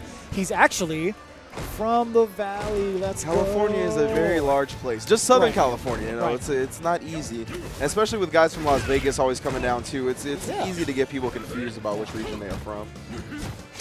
All right, into the match already. Now, I feel like Jesse's Dalsim hasn't had a lot of experience with the likes of Vega players like Harry, right? Yeah. In that sense, where Harry is very keen with his normals, he knows how to play the long game against Dalsim, and he knows his footsie range. But he's also very mix-up heavy. He knows when to utilize the command grabs as soon as the claw is off. Yeah, exactly. And we're going to have to see how Jesse's active defense approach to this matchup nets him. Oh. Nice call on the other side, and that's going to be extra dangerous in 2.1 when that hits, because you're going to be +3. Or +3 on block. Hit or block is going to be a tough time. Goes with the EX. That is the one that's safe, but he tries to take to the skies and gets jabbed out of it immediately. And then a teleport from Commander Jesse on the other side manages to clip him with the air medium kick. Well done. Yeah, you know, you're very right when it comes to active defense from Jesse. Even if you think you have him trapped, he finds a sneaky way to throw a limb out there or sneak a slide in and just mess up your game. Yeah, whether it be a limb, whether it be a slide, whether it be an EX Gale, whether it be a teleport, he's got a lot of ways to maneuver out of the situations he doesn't like to find himself in. Oh, what a rebuttal from the forward fierce. Yeah, knocks off the claw at the same time. Gamer Harry not even going to choose to pick it up, just going to go in, has access to the command throw. Yeah, he does. That's a good thing to point out, but also he does get a significant bonus when he goes future and gets mask off. A couple more hits and Jesse just might do it for him, but we'll see. Now he's in a very dangerous spot. Oh, well, mask off. Yeah, and you saw, it was funny because he was doing a couple of stand switches at the end, but he didn't have a stand switch to go into the claw because the claw got knocked off. Yes, that's That was a pretty interesting interaction that I haven't seen a lot of. Yeah, for the most part, as soon as Vega gets in that close proximity with the claw off, his normals change. The properties on hit or on block are different, and he gets access to that command grab, making him extra dangerous. But so far, so good. Jesse has had the stability each and every round to take it over. You have to use your right hand on that one. There we go. Thanks, Vicious. I got you, man. I didn't want you to, like, pretend you were Dalsim and stretch your limbs over on the other side. That wasn't going to work. Why? I'm a big fan of Commander Jesse. Okay, well, Jesse he's telling him, look, you better change your character, bro. Yeah, what was that Because what you're doing about? right now, it's not cutting it. He's giving him a Valley lecture. Spearheading the Valley movement. Commander Jesse. No, I'm just kidding. That's not true. He just wanted to go to button check again. Yeah. You know what it was? I think he didn't have the last 2 buttons on, probably. I don't know. Oh, that could be it. Commander Jesse. I thought he was invoking Commander Machiavelli. I thought he was going to go on the Tupac stint and just punk this guy into, like, you're not even playing the next game. You're done. 2-0 Commander Tupac. Commander Machiavelli. I'm moving on. He does have the Tupac caps on deck. okay, I like this switch, but at the same time, I don't because I've never seen Gamer Harry go to this pick of a Buki. Okay. I do like the matchup for a Buki. Exactly, yeah. On paper, I definitely like a Buki, but player to player, I don't think Gamer Harry has the experience yet to fight a man like Commander Jesse. And we're going to see how he makes some adjustments. He's going to a different character, a little bit more favorable of a matchup, and a character that can also ride the offensive momentum she gets much harder than Vega. And one other thing, I really want to see the Ninja Jagger management from Gamer Harry. He does have 5 stocked up. Yeah. He's going to have to use those either to kind of punish moves from long distance or to kind of start his offense with the EX version. But it's not going to matter. Commander Jesse already stunning him off the bat. The reset into the optimal position where Dawson wants to play. Yeah, the back was already against the ropes. He is going to get a chance via V-trigger now. The counter hit setup was successful, but no combo. And the target combo was on-block punished from Commander Jesse. Yeah, at that point, if you're going to go for the target combo, you have to go for the short ender instead of the fierce to make yourself safe. You could definitely do jab strong short target combo, and you can choose to hit confirm whether or not you want to go through the whole motion. Yeah, and he stayed on the same side. We saw Marn put that mix-up to very successful use against Momochi at E-League. This time, Gamer Harry was looking to stay on the same side, but he didn't get a full combo.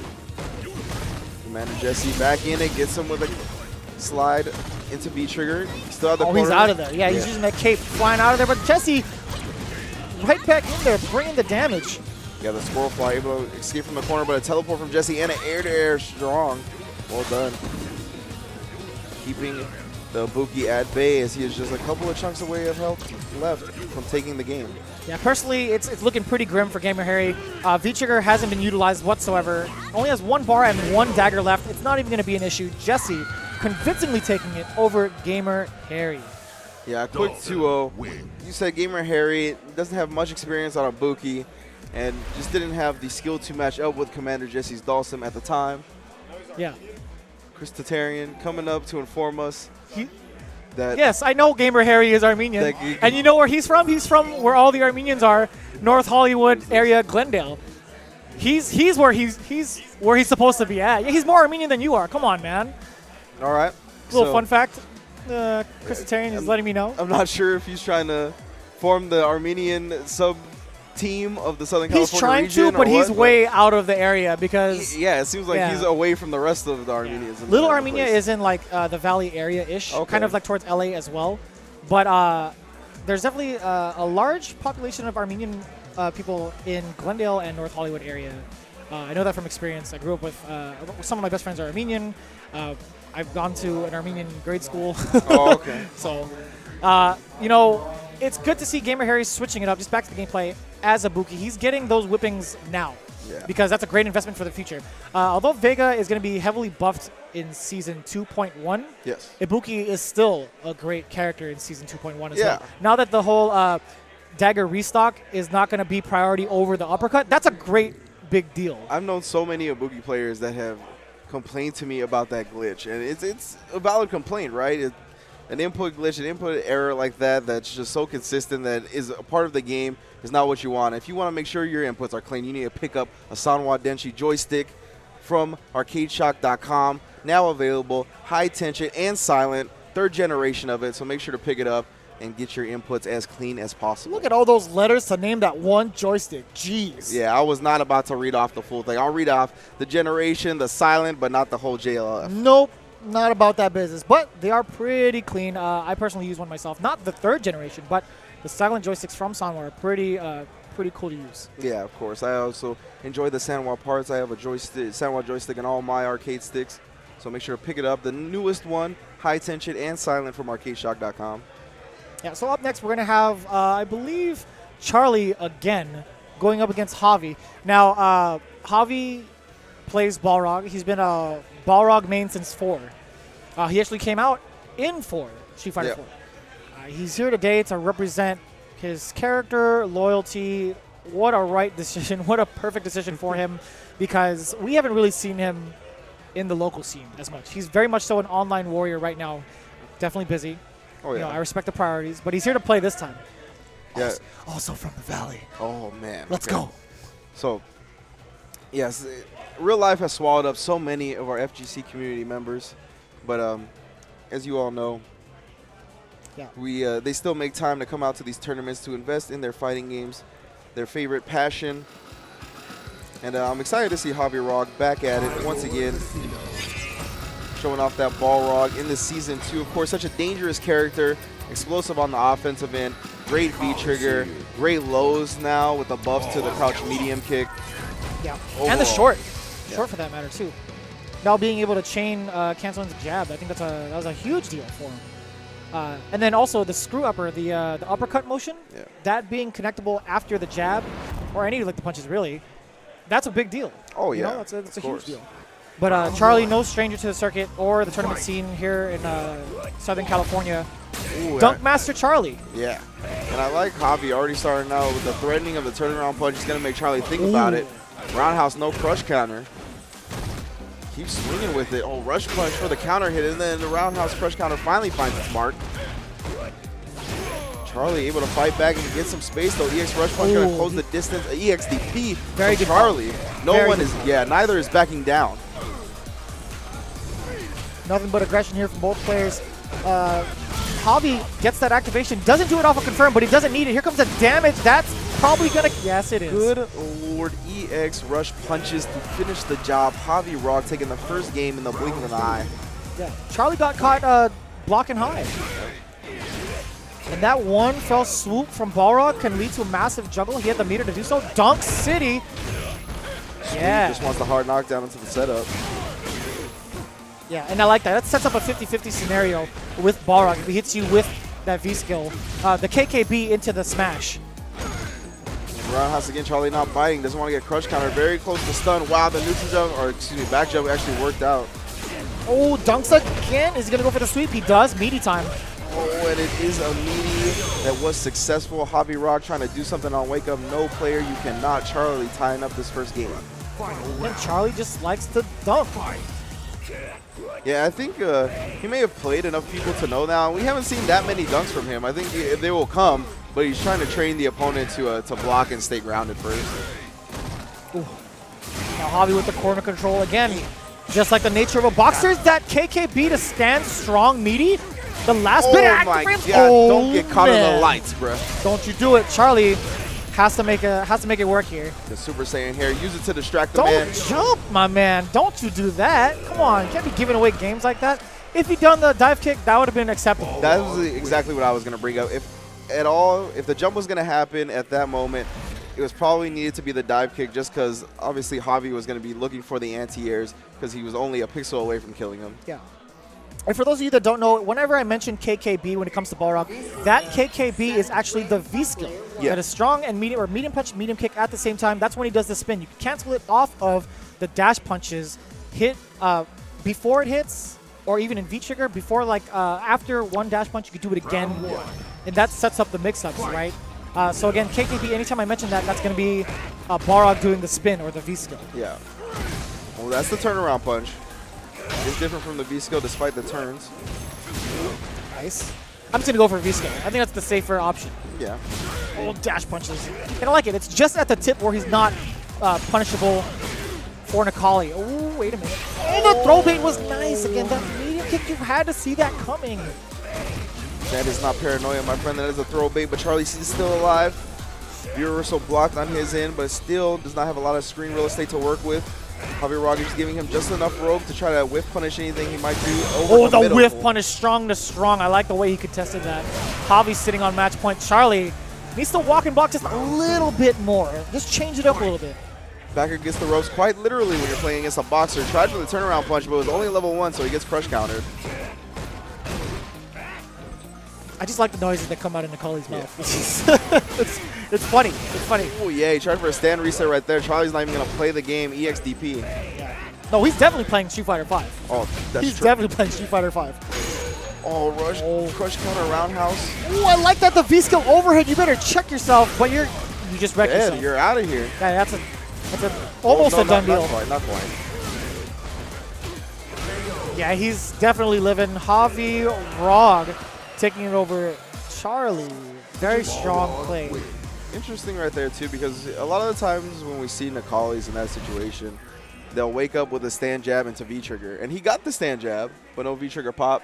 Not sure where it was from Charlie. Maybe just wanted to conserve it, see if he get a more solid hit to hopefully take the round, but not going to happen. What do you think he should have done more against that matchup? I felt like he didn't even try to bait out any of those dash punches correctly.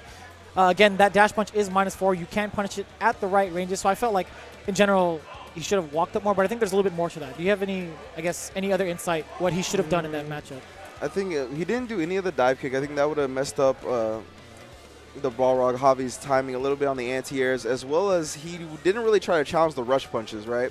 Yeah. Like there was no like roundhouses in that range. He was the one getting roundhouse by Balrog a lot. And I think Necalli's range in that space, he can definitely contest against Rog, especially if he's just going to rush punch at him. So maybe look for more preemptive stuffing of the rush punches. Some of the stuff I saw last night, or the ones we commentated on at the Proving Grounds online qualifier for Red Bull, for the most part, I saw a lot of people neutral jumping. For example, Vagabond in that matchup, he would get the zone where jab, dash punch would either be too close for him to punish on block, or enough for him to, if he neutral jumps, to cross up on the way down. Neutral jump is also a big neutral jump thing. is a very big tool in all iterations of Street Fighter to bait out Balrog. Jimmy can contest to that. He's like, yeah, I play Street Fighter too. I would neutral jump. I would definitely neutral jump Balrogs. So no, he's mouthing it out. I was like, no, he's completely wrong. He's like, no, I don't think I would have done that. I would have reacted on time. Yeah. So we'll see if no, Charlie. you wouldn't have. He's old, man. He wouldn't of course have done not. Definitely not. He wouldn't have done it. Charlie is going to be still in the tournament in loser's bracket. Yes. So we'll see if he's going to run to any other Balrogs, if he can make some adjustments. Of course, John Rog is also here. Saw him earlier. He's another one of the local Southern California Balrog players, another veteran of the character as well. Oh, yeah. So. And a prominent TO for the Southern California community. West Coast War Zone ran by him and Mr. Kai, coming up very soon. I believe it is April 7th through the 9th, which is indeed next weekend. Yeah, you know, there's a ton of other events going on. I know Wizard World St. Louis is happening. Wizard World St. Louis is happening that weekend. I believe Northwest Majors is happening that weekend. There's a lot of stuff in different regions. Please make sure to attend your local fighting game scene. And E-League is happening, resuming April 7th. Oh my God, so E-League on deck as well. Street Fighter is on the map. I'm telling you guys. Even more. If you are looking to eat some sports, it is the season to get on. You get the full course meal. Yeah, the season is here. The buffet is beginning. Get in line. Don't get left behind. Bars. I like that. Hashtag bars. All right, here we go. Pinoy versus Daily Tane. We haven't seen Daily Tane in a minute. Daily Tane against SD Pinoy, the defending champion here at Vanguard, as he did take Chapter 0, but no points towards the Red Bull Proving Grounds for that one, so he's got to make it up here. Crush counter Fierce off the air-to-air. Going to push Birdie towards the corner. Challenge off the down forward Fierce. Of course, it is +1 on block, but it does have significant startup. Now, you got to think Pinoy does have the matchup training with Trash Boat from SD. They play often, as well as Cody, who plays Birdie. But Daily Tane is a unique Birdie in a sense that he's kind of reminiscent of Menardi. He has active defense, but when he gets to offense, he's such a nut, you can't read what he's going to do. Oh. Yeah, he made himself safe off the bull run. He had to. Wow, yeah, he just dashed up, tried to maybe get a command throw or something like that. Pinoy was ready for the challenge. EX scissor kick. Yeah, quick round one for Pinoy, on his toes at all times. Wow, the fireball challenge. They traded with one of Birdie's normals, probably that stand medium kick that you saw there. The Fierce from downtown. I like that. Critical art on deck, but no anti-airs this time. Could have opted to go for crouch strong instead. Yeah, EX doubles reverse gets blocked into a crush counter roundhouse. This is all Pinoy now. Stun meter building up. V reverse from Daily Tane. Wants to get that space back. He's going to spend the critical art now. It's not going to be a significant change for him. He's doing it just to get the momentum back and the meaty pressure afterwards. Yeah, life lead is also very close now, but the V reverse does so much great life from Bison. Another one, good block that time. Oh, too close. Pinoy ready with the backdash, and that's going to be game one, Pinoy. Yeah, I feel like Birdies are kind of used to pressing buttons at a longer range than their opponent, maybe using the bull bash, maybe the bull horn. But at that point, he thought he was in range where he was going to be able to play, not expecting the down forward Fierce from Bison, catching him from long distance for the crush counter. You know, Daily Tane actually had some pretty decent success in Season 1. He's hit top 8 before, I believe, at Wednesday Night Fights. Not so much active in Season 2. Maybe life got the best of him. But he's here now trying to represent that Birdie play. Again, he really needs to step it up here against Pinoy. Oh my god. And the crush counter fierce. Anytime he tries to get into that range where he wants to do something closer than like roundhouse or anything like that, he ends up getting hit by the Bison normals. Gonna have to preemptively put some faster buttons out there to prevent that. Oh, the hell attack. Snipe from long distance. That was a pretty far anti-air. Or air-to-air. And he's just going to go in. I like that. He closes the gap instantaneously, and he knows he has the commanding lead. He's going to use his meter to his advantage and just seal the deal and close the gap as soon as possible. Pinoy sitting on match or set point. Yeah, set point already. I know it was fast, Vicious. It doesn't seem like it, but he's already there. No crouch fierce. I think he was looking for it, but got stuffed at the end. Another crush counter down forward fierce. Perfect spacing to catch Daily 10 pressing a button. There's that time it is +1 on block. Made him oh my scared of god, pressing the a button. roundhouse. Bless you. He got the corner. Getting him out the corner, excuse me. Yeah, EX Devil's reverse gets V reversal. Back-to-back V reversals will stun most of the stun meter, or drain most of the stun meter. Ooh, catch that roundhouse. Are you kidding me? That crouch jump didn't touch Bison? That's unfortunate. The neutral jump manages to just narrowly dodge, and SD Pinoy wraps up that set 2-0, looking unimpressed. You saw the little eyebrows? I don't even know what that eyebrows was about. That was definitely a, that was a lot faster than I thought kind of look. That's what it seemed like. That's exactly what it looked like. SD Pinoy moving on in winner's bracket. Of course, in case you're just joining us, he did win Vanguard Chapter 0, but didn't get any points towards the Red Bull Proving Grounds. Nope. So this he got is the this, one. Though. He got that. He did get the money. So this is the one that matters when it comes to the points, when it comes to trying to qualify for that 3v3, to put your team on the map, to bring you and the other top 8 from your region to Evo on Red Bull's dime, and to get a couple of G's from Red Bull as well. Yeah, and just a quick disclaimer, this is technically an amateur circuit. What that means is, in the fine print, if you have more than 100 points on the Capcom Pro Tour circuit, you technically automatically forfeit your spot to be a part of the Proving Grounds finale. Right, I don't think that's going to play out for the other season, the other half of the season, but that's going to be in the fine print as well. You got to check it out for yourself. RedBullProvingGrounds.com. And if you want to participate next month, there's plenty more chances to do so. Smash.gg/proving-grounds is where you need to go.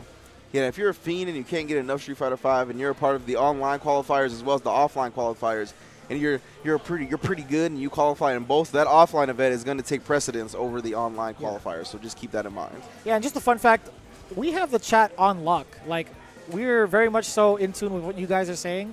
So if you guys have any feedback, we appreciate all of it. Also, use the hashtag Red Bull Proving Grounds to let us know if you want to do it that way, to be more in tune with the conversation and how you feel it's been going. Any feedback is very much so welcome. We appreciate the good and the bad and the ugly. Yeah, exactly. It's not only E-League is trying to improve, right? And these esports organizations working with us aren't the only ones trying to improve. The FGC, the homegrown talent, the homegrown production teams are also trying to improve every single day. So if you have any feedback, constructive or otherwise, please let us know. Yeah. Tweet us directly, tweet the Level Up crew, whoever you want to give your thoughts to, because they are taken into consideration, and we are trying to improve every day. Because look, this is us with you. You know, we're trying to talk with you guys. Yeah, we're trying to provide the insights for you, not just for ourselves. You know, we're leveling up, that's fine. But at the same time, we want to keep it like a casual kind of conversation with the rest of you at home. Yeah. Love us or hate us, we're still going to talk to you. Yeah. You know what I'm saying? Yeah, and that's what I've always liked about fighting game communities and fighting game streams, is when people can make you feel at home, right? When you can make you feel like you're in the building for the event. And that's always been something that I've tried to bring to my commentary as well. As we are going to have our next match, Mike Elna versus Stupendous, 2 heavy hitters from the Wednesday Night Fights Weekly here in Southern California. Of course, Mike Elna playing that Vega, and Stupendous, everyone's favorite IRL streamer, everyone's favorite SF Online streamer, and everyone's favorite Zane Geef. Zane Geeferino. You know, Mike Elna has kind of suffered in this matchup. He's been going through a character crisis between Cammy and Vega. Now, I think both characters fight Zangief very well, but that's the problem, right? We're taking it from on paper to the player. Stupendous is definitely that guy to make the hardest of reads and make it happen. Yeah, Stupendous, he's been playing Zangief since Street Fighter 4. He's used to whatever bad matchups you want to throw at him, whatever challenges, whatever obstacles he's got to overcome. Stu is a very capable and strong mental player. You're not going to shake him easily. The obstacles you prevent are not going to discourage him. He knows what he has to do, and he's going to do his best every time with a clear, stable mind. Yeah, you know, I'm really excited to see Stupendous and how he utilizes that new Dragon Screw kick. the command grab. Yeah. That's going to be so sick. We talked a little bit about him with it at Wednesday Night Fights, and he said it's going to be tough to use, but definitely going to be just going to make it even more hype when it lands. Doesn't work on Balrog at all, apparently. Yeah, because there's no kicks. Balrog just punches. What's a kick?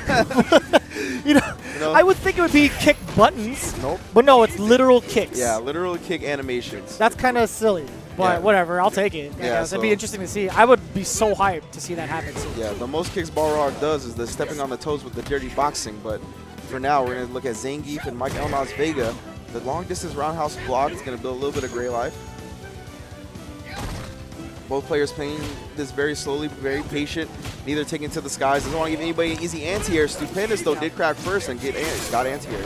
But he had the life to do so. He was trying to take advantage of that, trying to see if Mike was still on his toes there. Yeah, but Mike stayed disciplined, stayed ready for it.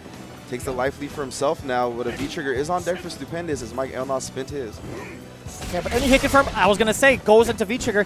Nice block from Mike Elnaz, except for that one, right? That was back-to-back V-trigger usages. That's very difficult. And you see the eyes of Stupendous. He's keeping track of the opponent's movements. He knows. He knows. I'm pointing right at him. He's trying not to turn to me. He's trolling me so hard right now. But yeah, he does have that that addition to his stream where it shows what he's looking at in his stream. That's like the sickest. Oh yeah, the eye tracker? The eye tracker is so godlike. Wow, goes for the super. I don't know about that one. Stupendous is going to punish with the EX spinning pile driver. Look for the headbutt, no. Wake up buttons from Mike Elnaz. Going to put the momentum from Stupendous on a halt. Right. And speaking of halts, here comes Stupendous with the fierce. Stop. The crush counter is real, but here comes Mike Elnaz going for the rolling crystal flash. Yeah. Oh, and the command grab wrench. Vicious had to step away. James Chen is on the mic with me. I'm so glad you could make it to Vanguard. Right, it's a pleasure being SoCal's community. It's so fun to be here with the grassroots and vacuum. You got the spinning power driver. Damage, and here comes the meaty wrench, and he's sitting on Santa's lap. Gee. What do you want for Christmas?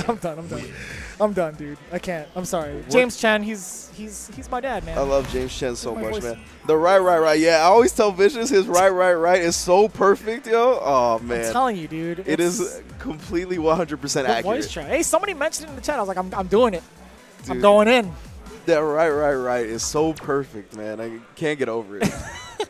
I already did it. He did it. Come on, man. He just got done doing it, yeah. Unbelievable. Unbelievable. Big shouts out to James Chen, by the way. Of course, you can always check out his stream. His personal stream at twitch.tv/jchenzor has been putting in a lot of work, streaming almost every day, so definitely make sure to show him some love, man. Streams Guilty Gear, streams Street Fighter, streams Legend of Zelda. He doesn't stream Street Fighter anymore, and we'll get to why. All right, never mind. Guilty Gear. I'll tell you why later. Breath of the Wild. But the main question here is, anytime Stupendous does something like that, you got to ask yourself, will it kill? Is it gonna kill Ringe? Is it gonna kill? Oh man. Who knows? Who knows? Big shouts out to that guy. I wouldn't be here if it wasn't for him. Exactly. Been holding down Southern California and the FGC for so long now. He is the man. Yeah, we'll get into why James doesn't really want to stream Street Fighter. It's a pretty good story. I promise. Yeah, we'll talk about that. It's all over YouTube also. yeah, after this set between Mike Elnaz and Stupendous, after Stupendous was able to take the first game, Mike Elnaz, you saw, it took a while to That was a significant break. Yeah, exactly, to collect himself. We got a full James Chen, a couple of James Chen impressions out of it. We had a whole life story on James. Yeah. The true life story. He wanted to collect himself, wanted to gather his mental state back to its former glory before Stupendous SPD'd all over it. SPD'd all over it, huh? Yeah. I like that usage. Again, with the checks, the confirms weren't there. It's a little bit too far for the lariat to connect. Michael, I guess he sort of took advantage of that, but no V-trigger left, right? He has enough life to build it back up. Oh, man, what a crouch fierce whip punish, actually. Or confirm, rather. Gets the neutral jump in as well. What's going to happen next? Oh, he tried it, but there's too much hits done. EX SPD, this is Stupendous' chance. Yeah, going to go with the meaty V-trigger. Delayed wake up. Yes! Oh. That was a reversal something. Mike Elnaz did something on wake up after the V-trigger, and Stupendous with the killer eyes. He needs to reverse those decisions he made, because he definitely lost. Stew eyes? Is that what that is? Eyes. No longer snake eyes, but stew eyes? Stew eyes. The stew eye. Shout out to Kino. I wish he would. I wish another guy that was swallowed up by real life that I would love to see back in the scene. And his character's so good now. Yeah. RIP to the real ones. Stupendous now with the corner control, and I like that. You know, he used the hop knee, and that's trademark for him going into SPD, right? That's the perfect range, right where it whiffs, but he went for the normal to keep it, but he's got the counter hit. Forward medium kick directly into the counter hit back drop driver. Saturday Slam Master. If that killed, that would have definitely left a dent on the Kanzuki estate. You knew a Vegas tree would have been planted among these beautiful sakuras blossoming in the trees in the background. Very, very anime.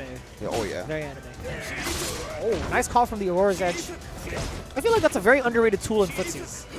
You are giving up a lot of space, but it's very wide hitting or a far hitting normal special move, right? Yeah, it's always good to keep your opponent. Oh, I don't know if that was a buffer, not a confirm. Yeah, it was a buffer. 100% a buffer.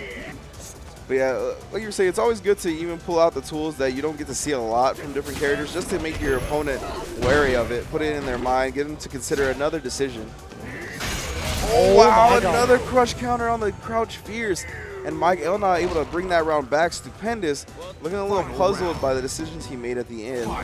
Gonna bring it back, calm it down a bit. He's still on match point, set point for that matter. Yeah, at least Mike Elna is on the board. It was 2 straight rounds for Stupendous last game, I believe. Maybe I could be wrong because it went by that fast. But still, Mike Elna needed this round. Nice anti-air. Wow, yeah. That rolling crystal flash is still a perfectly good anti-air in this matchup. Oh, and that's punishable. It just gets the crouch short though. Way with space, it wasn't gonna net him much more. Yeah. But it was whiffed, and it allows Mike Elna the opportunity to dash up an EX command throw. Yeah. A little bit more calm in his approach. Mike is definitely taking the time to breathe it out and kind of just work on his footsie play, what he needs to concentrate on as Vega, right? He's not going to do anything over the top and overcommit. He needs to hang out a little bit more. Yeah, exactly. And both players staying grounded until Stu took to the sky and Mike Elna air-to-airs him. But slowly walking into the corner, Mike Elna's going to have to try to find a way to escape, and that is the way he's going to do it. Nice. Yeah, Stupendous trying to meet him in the air with the EX SPD, but Mike Elna kept his space. I like that attempt from Stupendous to try to catch that. You know, it's surprisingly far-reaching. We've seen that time and time again, especially on Tyrant's stream, where he did Devil's Reverse and got caught, like, full screen. Ooh, walk forward a little bit, trying to get some extra hits on the V trigger. Cracks him open, and the reset with the SPD. What's next? 3D time. Oh, the headbutt is real. Oh my god. He got it. No, he did nothing. not. And Mike dropped the ball. He wasn't even ready. He gave up on the play. 10 seconds left to go. The bustard is off the hot dog, ladies and gentlemen. He has got it. It slipped right out the bun, Ringe. Yeah. Oh it's my over. God. It's over. He still got him. 0 seconds left. That is a done deal. Stupendous sneaking out the win. He threw the headset. It's not the headset's fault, Ringe. No, it is not. It's not the headset's fault. Take care of your... We're going to talk to the headset later. It's okay. We're going to reassure him that it's not the headset's fault. Stupendous knew. He knew that when he won, he was going to get lectured by Mike Rage. Elna. Rage. He was like, yo, when I go to shake this man's hand, he is going to lecture the hell out of me. And here we go. Both players, of course, a part of the Southern California scene and helping each other improve with the matchup mistakes they may have made during that set. And, of course, that is what this Red Bull Proving Ground Series is all about because it is a region-based event. You have to get the top 3 from your region. Damn! RIP headset. That's going to go out of the expense account. That is definitely going to be tax deductible as an expense towards equipment. Faulty equipment. Not because it's the equipment's fault, but Mike Elna is just such a rage quitter. He just feels like doing whatever he wants. Just, all right. No problems for Mike Elna. Doesn't care about a headset. Only cares about the W. And when he can't get it, what a guy. No respect. No respect for the equipment, just respect for himself and the W that he is trying to obtain. That's definitely not esports. That's definitely not FGC either. I mean, in a sense it is, but that's, I don't know, that's Mike Elna. We're going to brand it as the Mike Elna. It's definitely Mike Elna. That is for sure. So his friend is JC, and he's dropped so many of joysticks. That's like how you said his friend, like he had one. He had one in the world. He's only got one friend, for Mike Elna. It's JC, a Karen, Mika, Laura player. And there was one time he lent him his stick, and it's been WNF famous in Season 1. There was an instance where he lost to Ian Sanity because of EX legs, and he threw the stick, and that wasn't even his. Literally. It was not his stick, bro. He tossed the hell out of it just because he felt like he was... My man Mike Elna puts those emotions to use. Romance, yelling birdie at us. Birdie. Keep him. Go back to Vegas. He's popping off on Chris Titarian because of final round. He lost to a birdie in final round, and all he says now when Chris Titarian's around is, "Birdie." I think you guys may have heard that one a little bit over the mic because I heard that one in my headset. He's so funny. So Romance is here from Vegas. He's so funny. Vegas, blessing us with his presence. Vegas boys now, man. R.I.P. We lost another real one. Where's you going to tell the stream? Okay, so look, the reason James why Chen? James Chen doesn't stream Street Fighter V anymore is because he keeps getting matched up with me. Really? He hates That's playing it? the Cammy Mirror, Oh, and I would do some disrespectful stuff on that stream. There was at one point we were both streaming at the same time, and it was my viewers against his viewers. Noted that I don't have a lot of viewers. I'm brand new to streaming. It's fine. But at one point, I called him on the phone. Wow. And he purposely ignored my phone call before the match started. Somebody put a YouTube compilation between him and I playing. And you could just tell, it's funny. On my side, I'm just laughing, having a good time, kind of like joking around with him. On his side, he is losing his mind. If he kept playing me, he would have been just as bald as me after pulling his hair out, Ringe. I'm telling you. He was so stressed out with the Cammy on Cammy action. He's like, this is such a boring matchup. This doesn't prove anything. Why am I playing possible fraud? Get me out of here. I swear to God, it's 4 hours of just... That's what he sounds like. My favorite part about James when he talks about the mirror match is how he says it proves nothing. It doesn't prove anything. Just immediately dismissed the entirety of the mirror match. And he complains about how Cammy is such a bad character, but he knows deep down in his heart that's never the case unless it was Street Fighter 2. Street Fighter 5, she's a very great character. And if you corner James, if you make him tell the truth, if you cast a zone of truth around James Chen, he is forced to speak facts, he will tell you that Cammy is a strong character. No, for sure. But a lot of the time, he isn't forced to speak those facts. Bushin style he's playing up, by the way. long game. Yeah, I don't want to talk about Bushin style. We've seen this before time and time again. Bushin style versus Denial's Chris Titarian. We've seen how this goes. Capcom Chris Titarian with his can right now. Looking the blue and white, of course, Purple City Burgang for Bushin style. Original Rashid, no Aladdin this time around. The Boosh. Yeah, so to be honest, there was one point where Bushin style kind of had Chris Titarian's number, and Chris invited him over to kind of study the matchup without Bushin really knowing. Bushin was like, oh man, he's inviting me over versus 10s, I'm down. That was the download factor that he missed out on. That's some esports tactics right there. Yeah. Wow, trying to wake up with a 3-point range DP. Just completely whipped. Not a big punish from Bushin, though. Definitely not a real thing to do. Online tactics, but it still paid off. Right, Chris Titarian now with the corner advantage. Yes, thunder kicks. You got to watch out for that. After, what, Fierce DP? Yeah, the Fierce DP allows you the easiest meaty set situation off of it. With the thunder kick, that is. Oh, that's highly punishable. Yeah, that's minus at least. Yeah, at least minus 10. Quite a bit, yeah. I think it's like minus 12 or whatever, but it's definitely punishable, right? And we got the medium DP anti-air from Chris Titarian. I like the whiff punish before that as well. Whirlwind just going to be blocked. Oh, he's catching that. Eagle Spike? No, a little too short there. Let it rip. Chris Titarian.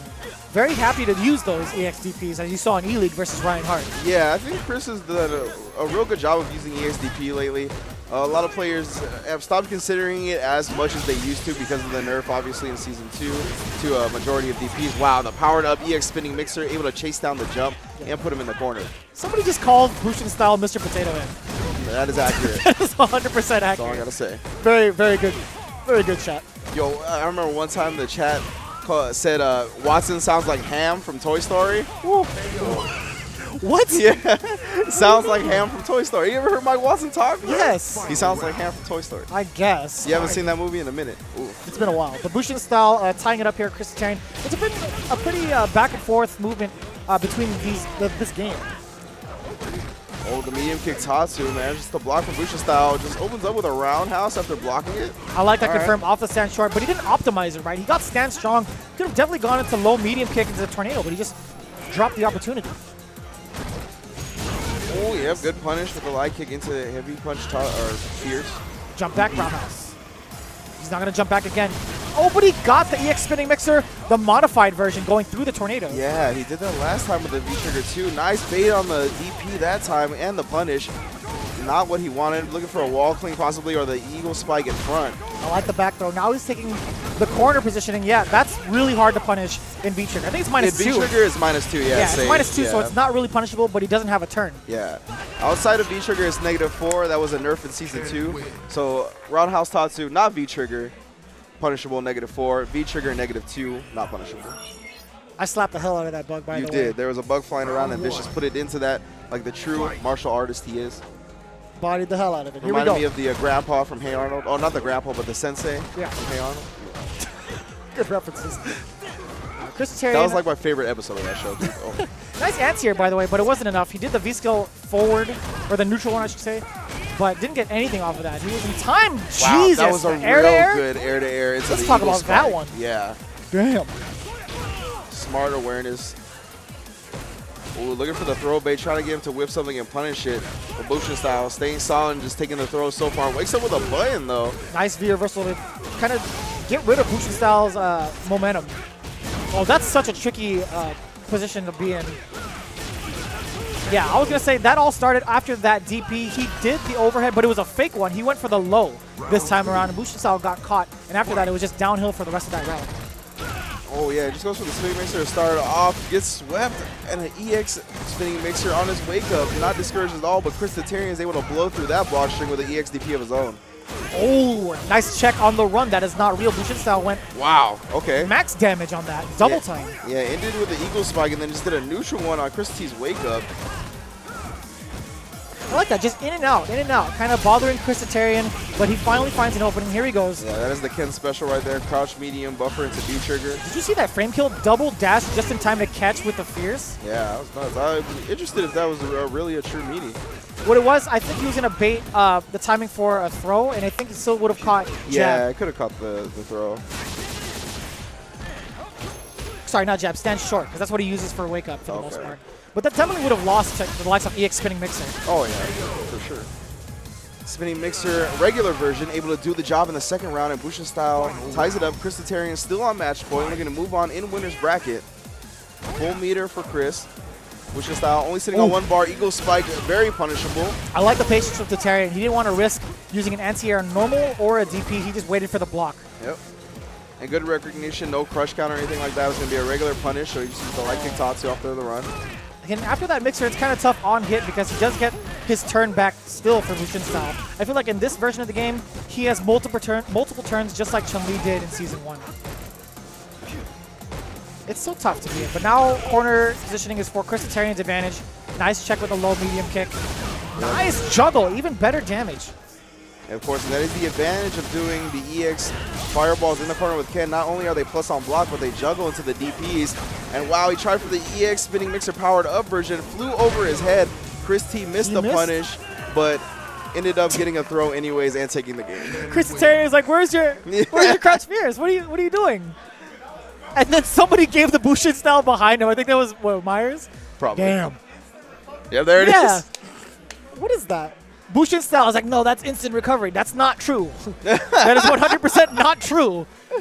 Bushin style clearly does not know what happens after EX Tatsu. No. He knows. That's the tech right there.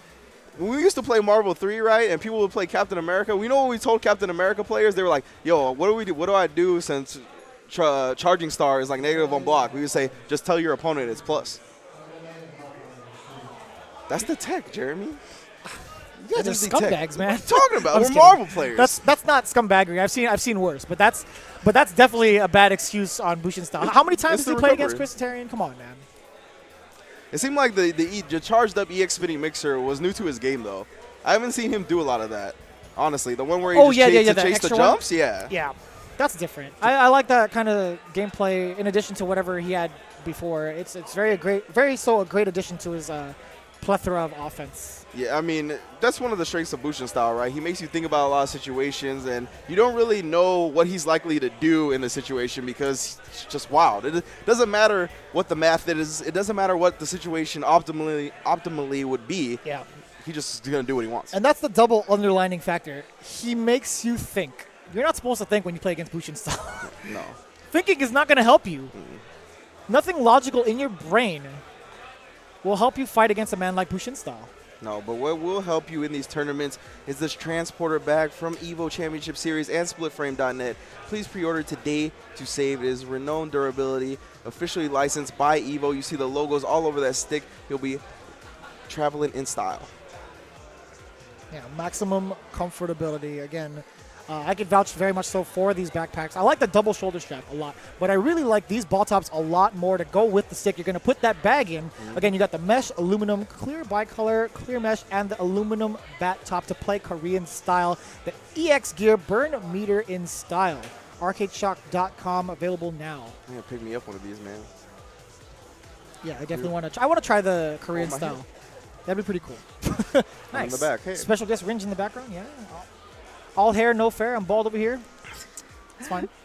With the Sevele taking the Sevele taking the stage with his Nakali. Yeah, we got a bunch of haters. Orangeburn did not like that whatsoever. But you know what? It is what it is, man. I know he really liked that in his heart. He thought it was nice. All right, so this is going to be interesting. Hellfire versus Sevele. We rarely get to see Hellfire, but when we do, it's a treat. Because his voice, when he gets so mad, it goes like 12 octaves higher than the normal human voice. And we've seen that time and time again when he gets mad at his best friend, Commander Jesse. Okay, but seriously, though, he plays Ken. Sevele rocking Nakali, as we've seen before. He tried dabbling around with Colleen. Hellfire, that's right. But he's going all in straight from the get-go, his main Nakali. I think the only practice Hellfire's really had is against Charlie in the SoCal community as Nakali. But what we want to look for here is Hellfire's footsie range. He's decent in the neutral game and the ground game, right? He likes using roundhouse a lot. That's like his favorite button for Ken. I want to see him out roundhouse Sevele. Yeah, and I think that was like one of the original Ken strats is to do a lot of roundhouse, but people got better at punishing it, and you've seen them kind of shy away from it. So I'm interested to see just how much Hellfire does it. Good sweep to punish so far. Jump in over the fireball, but just chooses to end it at a premature range with a dive kick. Nice anti-air. Still exists in Season 2 for Nakali. That was a very clean one with the side switch. It's so difficult because he could go into the meaties, the frame traps, I should say, and then command grab if, just to kind of mix up your opponents a little bit more. Yeah, man. Sevele already looking for the V-trigger activation. That speed up on the Nakali, but yeah, careless jump's going to get DP'd by Hellfire. Oh, nice call out the stance strong. Yeah, wow, he knew that wasn't the true block string, so he challenged it. Unfortunately for Hellfire, it traded and then gets dunked for the EX command grab. Yeah, and that's such a problem, right? You never know what's going to happen when you do things like that against Nakali. If you were to dash up, if you were to dash up like that without checking him, that's definitely going to be a free normal, right? Yeah, your boy's bald as hell. Jesus. I got some extra shine on that one. Come on, guys. The V skill for Nakali will be able to build some bar. He's up to a bar and a half. Gonna look for some crush counters to build a bit more. Critical art on deck for Hellfire as well. Gonna be looking to utilize that. Both players playing with the patience. The dive kick able to recover in time to avoid the jump in from Ken. Yeah, Hellfire's a very patient man when it comes to the neutral space. As soon as he gets you in the corner, that's when he goes wild. You should never count him out when he's either back into a corner or he has you in the corner. Yeah. He's a very nutty player. Stomp. We've seen Hellfire try to challenge those block strings with the that are not real with the medium kick stomp. But he's going to have to challenge it a little quicker or with the EXDP to ensure he stops getting beat or trading. All right, I like this. He's just neutral jumping, but he gave him a little bit too much space. Sevele, no room to work with, but no anti-airs present from Hellfire. He gets a big jump in of his own. He's actually going to go into the critical art. Going to leave Sevele with a decent amount of chunk. Yeah, because it was pretty decently scaled. Oh, the roundhouse. Oh, double roundhouse. I'm telling you. All right. He is a god when it comes to the roundhouse. So sick. Final round. Fight. This is only game one. It's that slow pace. Yeah. Usually with characters like these, it's a slugfest. Yeah, the EXDP was ready on Sevele's part. As you can see, again, both players just going with the patience, using their projectile game, fireball and beat skill at the same time on that one. But Sevele has found the momentum. Good. That was a good punish on the roundhouse with the stand short, but he didn't commit with the fierce DP. Yeah, I like that. Choosing not to DP, just walks right under him. Great spacing. Continuing that combo. So slick. Hellfire As soon as I say that, commentators curse in full effect. What the heck, man? Indeed, able to cross under and get him with a V-trigger activation into super. What's the corner game looking at here? Nice. Easy throw. Baits out the EXDP. That's punishable, but does not do it properly. Why would you do that? Okay, well, he still got the round. That was Sevele's pretty much saving grace. He managed to get the round. Yeah, he should definitely chug that water after, because that was a pretty close call, sir. Yeah, I believe with Ken, it is -7 on the EXDP cancel into. I thought it was -5. No, that was season 1. It got nerfed to season 2. Okay. Either way, it's punishable, and Sevele should definitely take advantage of that the next time around, because Hellfire, we know he's definitely going to try to disrespect like that again. Yeah, of course, Nakali, I believe with a crouch medium punch. That is 5 frames, so he went with the right button, but he just pressed it a little late. The block stun is pretty deceptive on the EXDP. You have to press a button quicker than you think. Oh, nice disc guidance to kind of anticipate that fireball. Hellfire's, one of the Kens that actually use the fireballs in neutral at the right space into. His fireball game is pretty decent. Ken not having the best one, but the way Hellfire uses it, not too bad in neutral. I gotta. Look at that. He's landed, I think, more than any of the other Kens in SoCal. There we go. That was what I wanted to see, is the roundhouse punish. When he's in that range, he can easily do light kick into fierce DP. Oh, my God. Oh, nice anticipation from Hellfire, being nice and patient against Sevele. Now he's got full critical art as well, and he's on the board. Yeah. Taking first round of game 2. Nice check. I like that. Jab check into the throw. Kind of hard to anticipate because he does have the overhead frame traps on deck. He wasn't even going to get anything off of that off the counter. It's just making Sevele consider options that he hasn't before, and that's not an option you want to consider, that wake up regular DP. Man, the weight into the back throw. I mean, he does give up the Chase pressure. Down. Ooh. Yeah, use the V-trigger activation on the freeze screen to get the EXDP out. Surprisingly enough, doesn't go for the uppercut, but he still has all the momentum here. Command grab. No, jump back jab. Got the fuzzy, but no stun. That's going to be a potential dead Nakali. No drops here. Hellfire got it, tying it up 1-1. And then Chris Tatarian giving kind of a friendly advice to Sevele how to beat him. Well, man, Coach Chris Tatarian. Coach Tatarian. You just have to summon him. If you ever lose a match and he's in your phone book, that man will just appear like an angel on your shoulder, making sure to give you some advice, or a devil for that matter. Might lead you to victory or defeat. Yeah, I'm giving Hellfire my moral support. That's my region. I got to support him 100%. I got to go against Chris Tatarian in his coaching. I'm looking at you, young man. Push counter sweep. Oh! Misspaced on the jump over, so he gets thrown. I didn't know you could take off the armor like that. Yeah, man. I don't get to play in college. I don't have the costume. The freshly designed Kazunoko costume, one of my favorites in the game. He got that because he was the Capcom Cup winner in 2015. Yes. Well, Visco just blocked, though. That's going to build him some more and more meter. Already up to 2 bars with a little life lost for Nakali. Yeah, not too bad. He's already got 2 bars for himself. 2 1/3, I should say. He gets the dive kick coming down and combos off of it with a crouch jab. Yeah, he gets to continue that pressure after the EX stomps. He's very much so in advantage to press a button to kind of catch Hellfire slipping. But that wasn't the case. He just backed off, and they're still kind of waiting it out in the neutral. Again, the footsies from low forward max distance led to this scenario right here. Nice Yeah, and that check. is not real at all. After the heavy Tatsu, you cannot just go into Thunder Kick. You can always quick rise, even I think back rise and press a button to beat it. Wow! Comes down from the neutral jump and just backdashes to avoid the dunk, but it doesn't matter. Sevele gets the dunk this time in the corner, goes for the reset, and that stays is on dirty. the same side. Are you serious? He walked back and forth and got the stand strong. And look at the murder face, the American murder face. He's just in there. That's good stuff from Sevele, taking the round. Oh, gets the jump in that time, and the V-skill combo to build himself some meter. Jump over. Ooh, it might look like he was trying to do a slight delay crouch medium punch to get the frame trap setup going. Sevele staying solid though, not biting. No throw baits here. Cool, calm, and collected. Oof. Again, his fireball is just really good. Oh, well, the max distance fierce. Okay, that's a very pretty slick check on the fireballs. Definitely no roundhouse, but it's just as good. Yeah, a couple of dangerous fireballs from Hellfire right there, but since he hasn't been pulling them out, Sevele hasn't looked at for it and jumped over them. So I would like to, see him go to a bit more fireballs at this range. Oh, no punish at all. He just let him go scot-free. And then the dash up misspaced afterwards, gets the command throw because of it. Again, he's trying to check those fireballs. I think he's too focused on reacting to what Hellfire has to offer in the ground game. He's trying to go back and forth with the V-skill and fireball, but he's taking too much damage after that. He should just focus on reacting with a jump at least. Yeah, that was a really good V-skill. Knock him down there. Tries for the dash up command throw just out of range. Hellfire with the punish on the EX Tatsu. Getting him some space. Neutral jump roundhouse.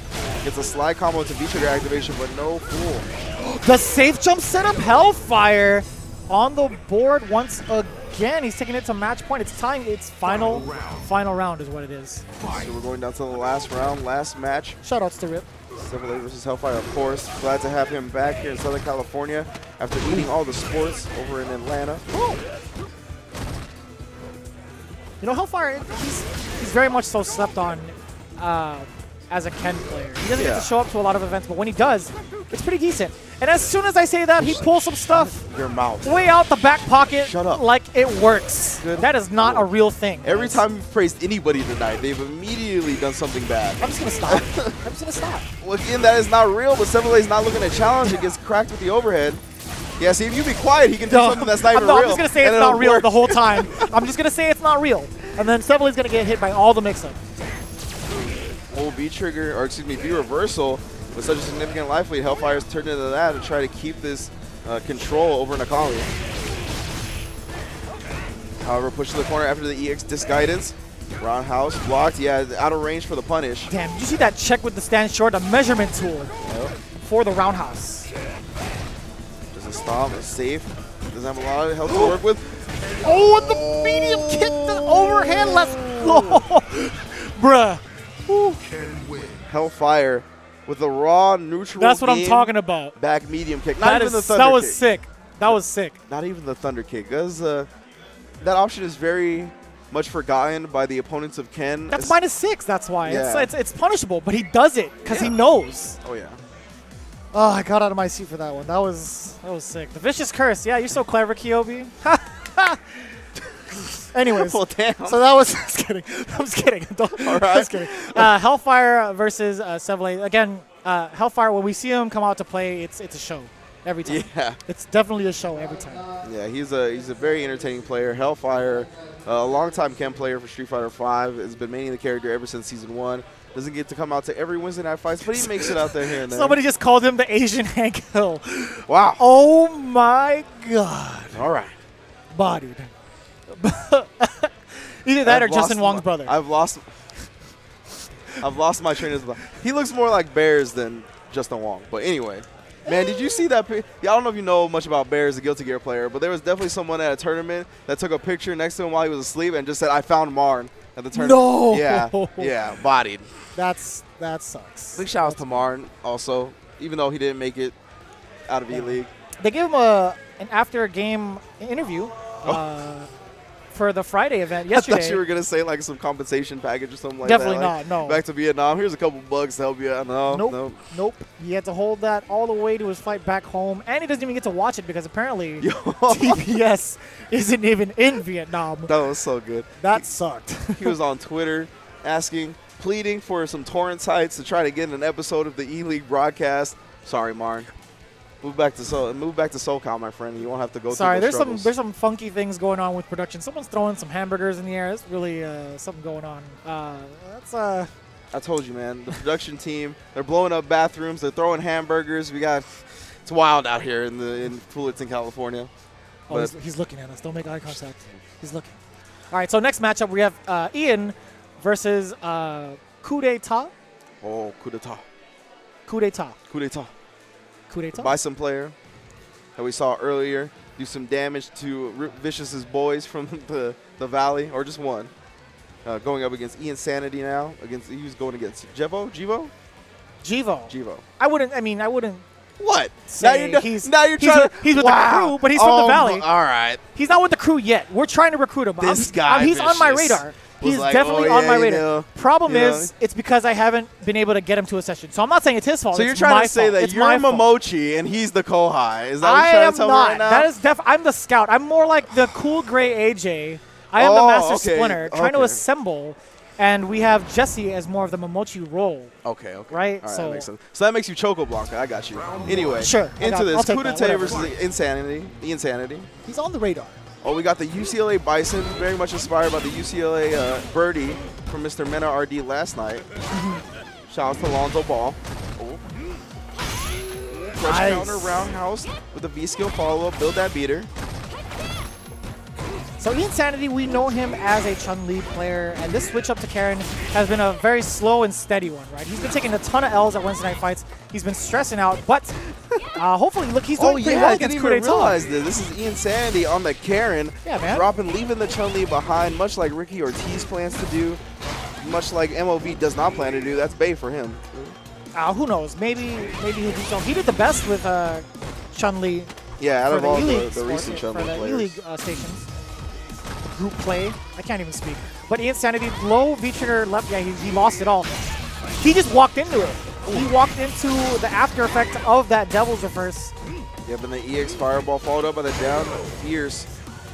Whoa. Not a true combo. Yeah, Kudeta kind of shook his head. There was a double counter hit. Insanity just kind of pressing buttons in between. Ugh. Yeah, full bar for the critical art side on Insanity. You're going to be looking to spin it early to try to get an advantage and build some more for a potential third round. As far as Kudeta goes, he's going to be looking to play his Bison game. Oh, goes for the slide, and that is a very risky move when there's no V-trigger on deck to cancel into. And I like the frame kills. He did stand, jab, dash up twice, jab again to get the meaty going with the Insanity. And again, that's very ambiguous. He could go for throw afterwards or a meaty for counter hit, right? Those options are very deadly for Karen. Kudeta, I feel like he's been playing a lot of Karens today anyway, so he should be ready for that by now. He's going to spin it. No, just quite yet. Goes for the setup. Kudeta getting out of there. Oh, no check there. Could have gone for the tinkle earlier, but this time drops it. EX Fire doesn't cancel the V-trigger yet. You got to wonder what Kudeta's looking for. He's going to look for that. That's what he's looking for, but he drops it again. Yeah, no combo. Oh, into the EX legs. He's not done yet. Let's dash up forward with the pressure, putting him on a pixel, jumps over. This is a tough spot. This still goes for either player right now. Yeah, Insanity with critical art on deck. All he needs is the normal into a hit confirm, and that will beat the round. Ooh, just out of range for that Psycho Wax to drop. Yeah, and a bar back on deck for Kudeta. Oh, the stand medium kick, like you mentioned earlier, vicious. Such a good tool for M. Bison throughout the history of Street Fighter. Yeah, it was pretty tough spot to be in for Ian. Again, the footsie department with stand medium kick, hard to whiff punish, kind of mimics his own normal, right? Like Karen has a very strong medium kick. Bison is in the same department. But again, that one critical art, one opening for Ian would have definitely got the round over Kudeta. Could have gone either way still. Blocks the Fierce, doesn't block the shoulder follow-up after, and this time Insanity switches up and gets the dash throw. Oh, no whiff punish. He tried to medium kick. You know it, but he still got the overhead. Yeah. Fireball to create that space. Goes with a back jump into the dash forward, trying to confuse the Insanity with his movement. And I like that. He went for the block strings into the stand roundhouse. Perfect spacing. But Kudeta bringing it all the way back to the neutral space, trying to fight it out. Always looking for, not the stomps, goes into the EX Devil's Reverse, but a great V reversal from Insanity right there. Does not want to deal with the situation afterwards. Manages to steal that great life from him as well with the overhead. Both players switching their normals outside of range, hoping that the other would go into it. And sick patience from Kudeta. He didn't press any buttons until that one opening would stand short. If he's going to find an opening, he's going to use his safest tool. Yep. Stand medium kick directly into the dash and the throw. I like it. Yeah, he's going to fire off with that V-trigger. He's going to go for the critical art. Is it going to kill Ringe? No. Oh, and he got it, Ringe. I am wrong.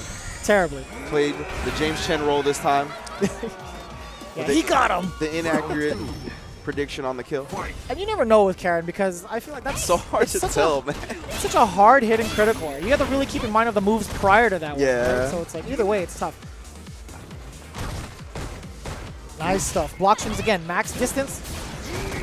Good blocks. Very good patience from Ian. He's not trying to contest any of those Devil's Reverse tactics from Kudeta. That was a good punish too with the stand light kick into the special. Nice call. Nice finisher. He dropped the command dash, but either way, he finds the throw against Kudeta. And again, Karen forcing you to the corner. He did have the V-trigger on deck that time, so you know he's looking for the Bison special. The slide, EX legs on top of that is going to add some good damage. Throw bait in the house for the EX Flame stun. Nice call. Kudeta now sitting on match point against Ian Sanity. Yeah, and the regular scissor kick in V-Trigger has a little bit of a slower startup, so he had to use the big fierce to cancel into it for the combo. Good awareness. Really great play from Kudeta. I see this kid going all the way, to be honest. His Bison is pretty strong. I've never seen him here before. He might be from out of town. Who knows? Oh, goes into the EX double reverse again. Not looking for the stomp. The coup de grace, nowhere to be found. Chasing him down with the EX legs, scissor kick. Nice, get off me. He gets a meaty after this, but no button presses from Kudeta. You know, Ian Sanity hasn't really gone for throw that much afterwards when he gets those kind of setups where it's meaty or throw. He hasn't really established that kind of ground game or that mentality yet. It's a really tough, really tough to kind of set. But, yeah, he jumped out of the Devil's Reverse setup that time, but in the corner, this is going to be all Kudeta until Ian Sanity comes up with the V reversal. However, still in the corner, manages to jump over the cycle ball, get some space. He had the opportunity. He got the jump in, but nothing. He had full critical art. He had full V-trigger, slapping himself on the head like, come on, I had that. And Kudeta was like, well, sucks to suck. Yeah. I'm sorry, but you're going to have to get knocked to losers. One thing I'll give him props for, I think that is losers, isn't it? Didn't Kudeta go into I'm sorry, yeah, that is it? I thought he lost to somebody. You know, Kyobi's going to have to give us the run back on that. But either way, I'm glad to see Ian Sanity stick with the Karen. Ian, you had it, man. Yes, so it's completely my fault. Didn't blame it. I like to hear that. You know what I mean? It's the K-Brad style, holding the L like a man, You're good. Not making excuses. You're here. You're her. You're good. I just don't like him as a player. No, that's not for you. That's just reiterating something things. I couldn't Who gives figure a out. crone? Oh!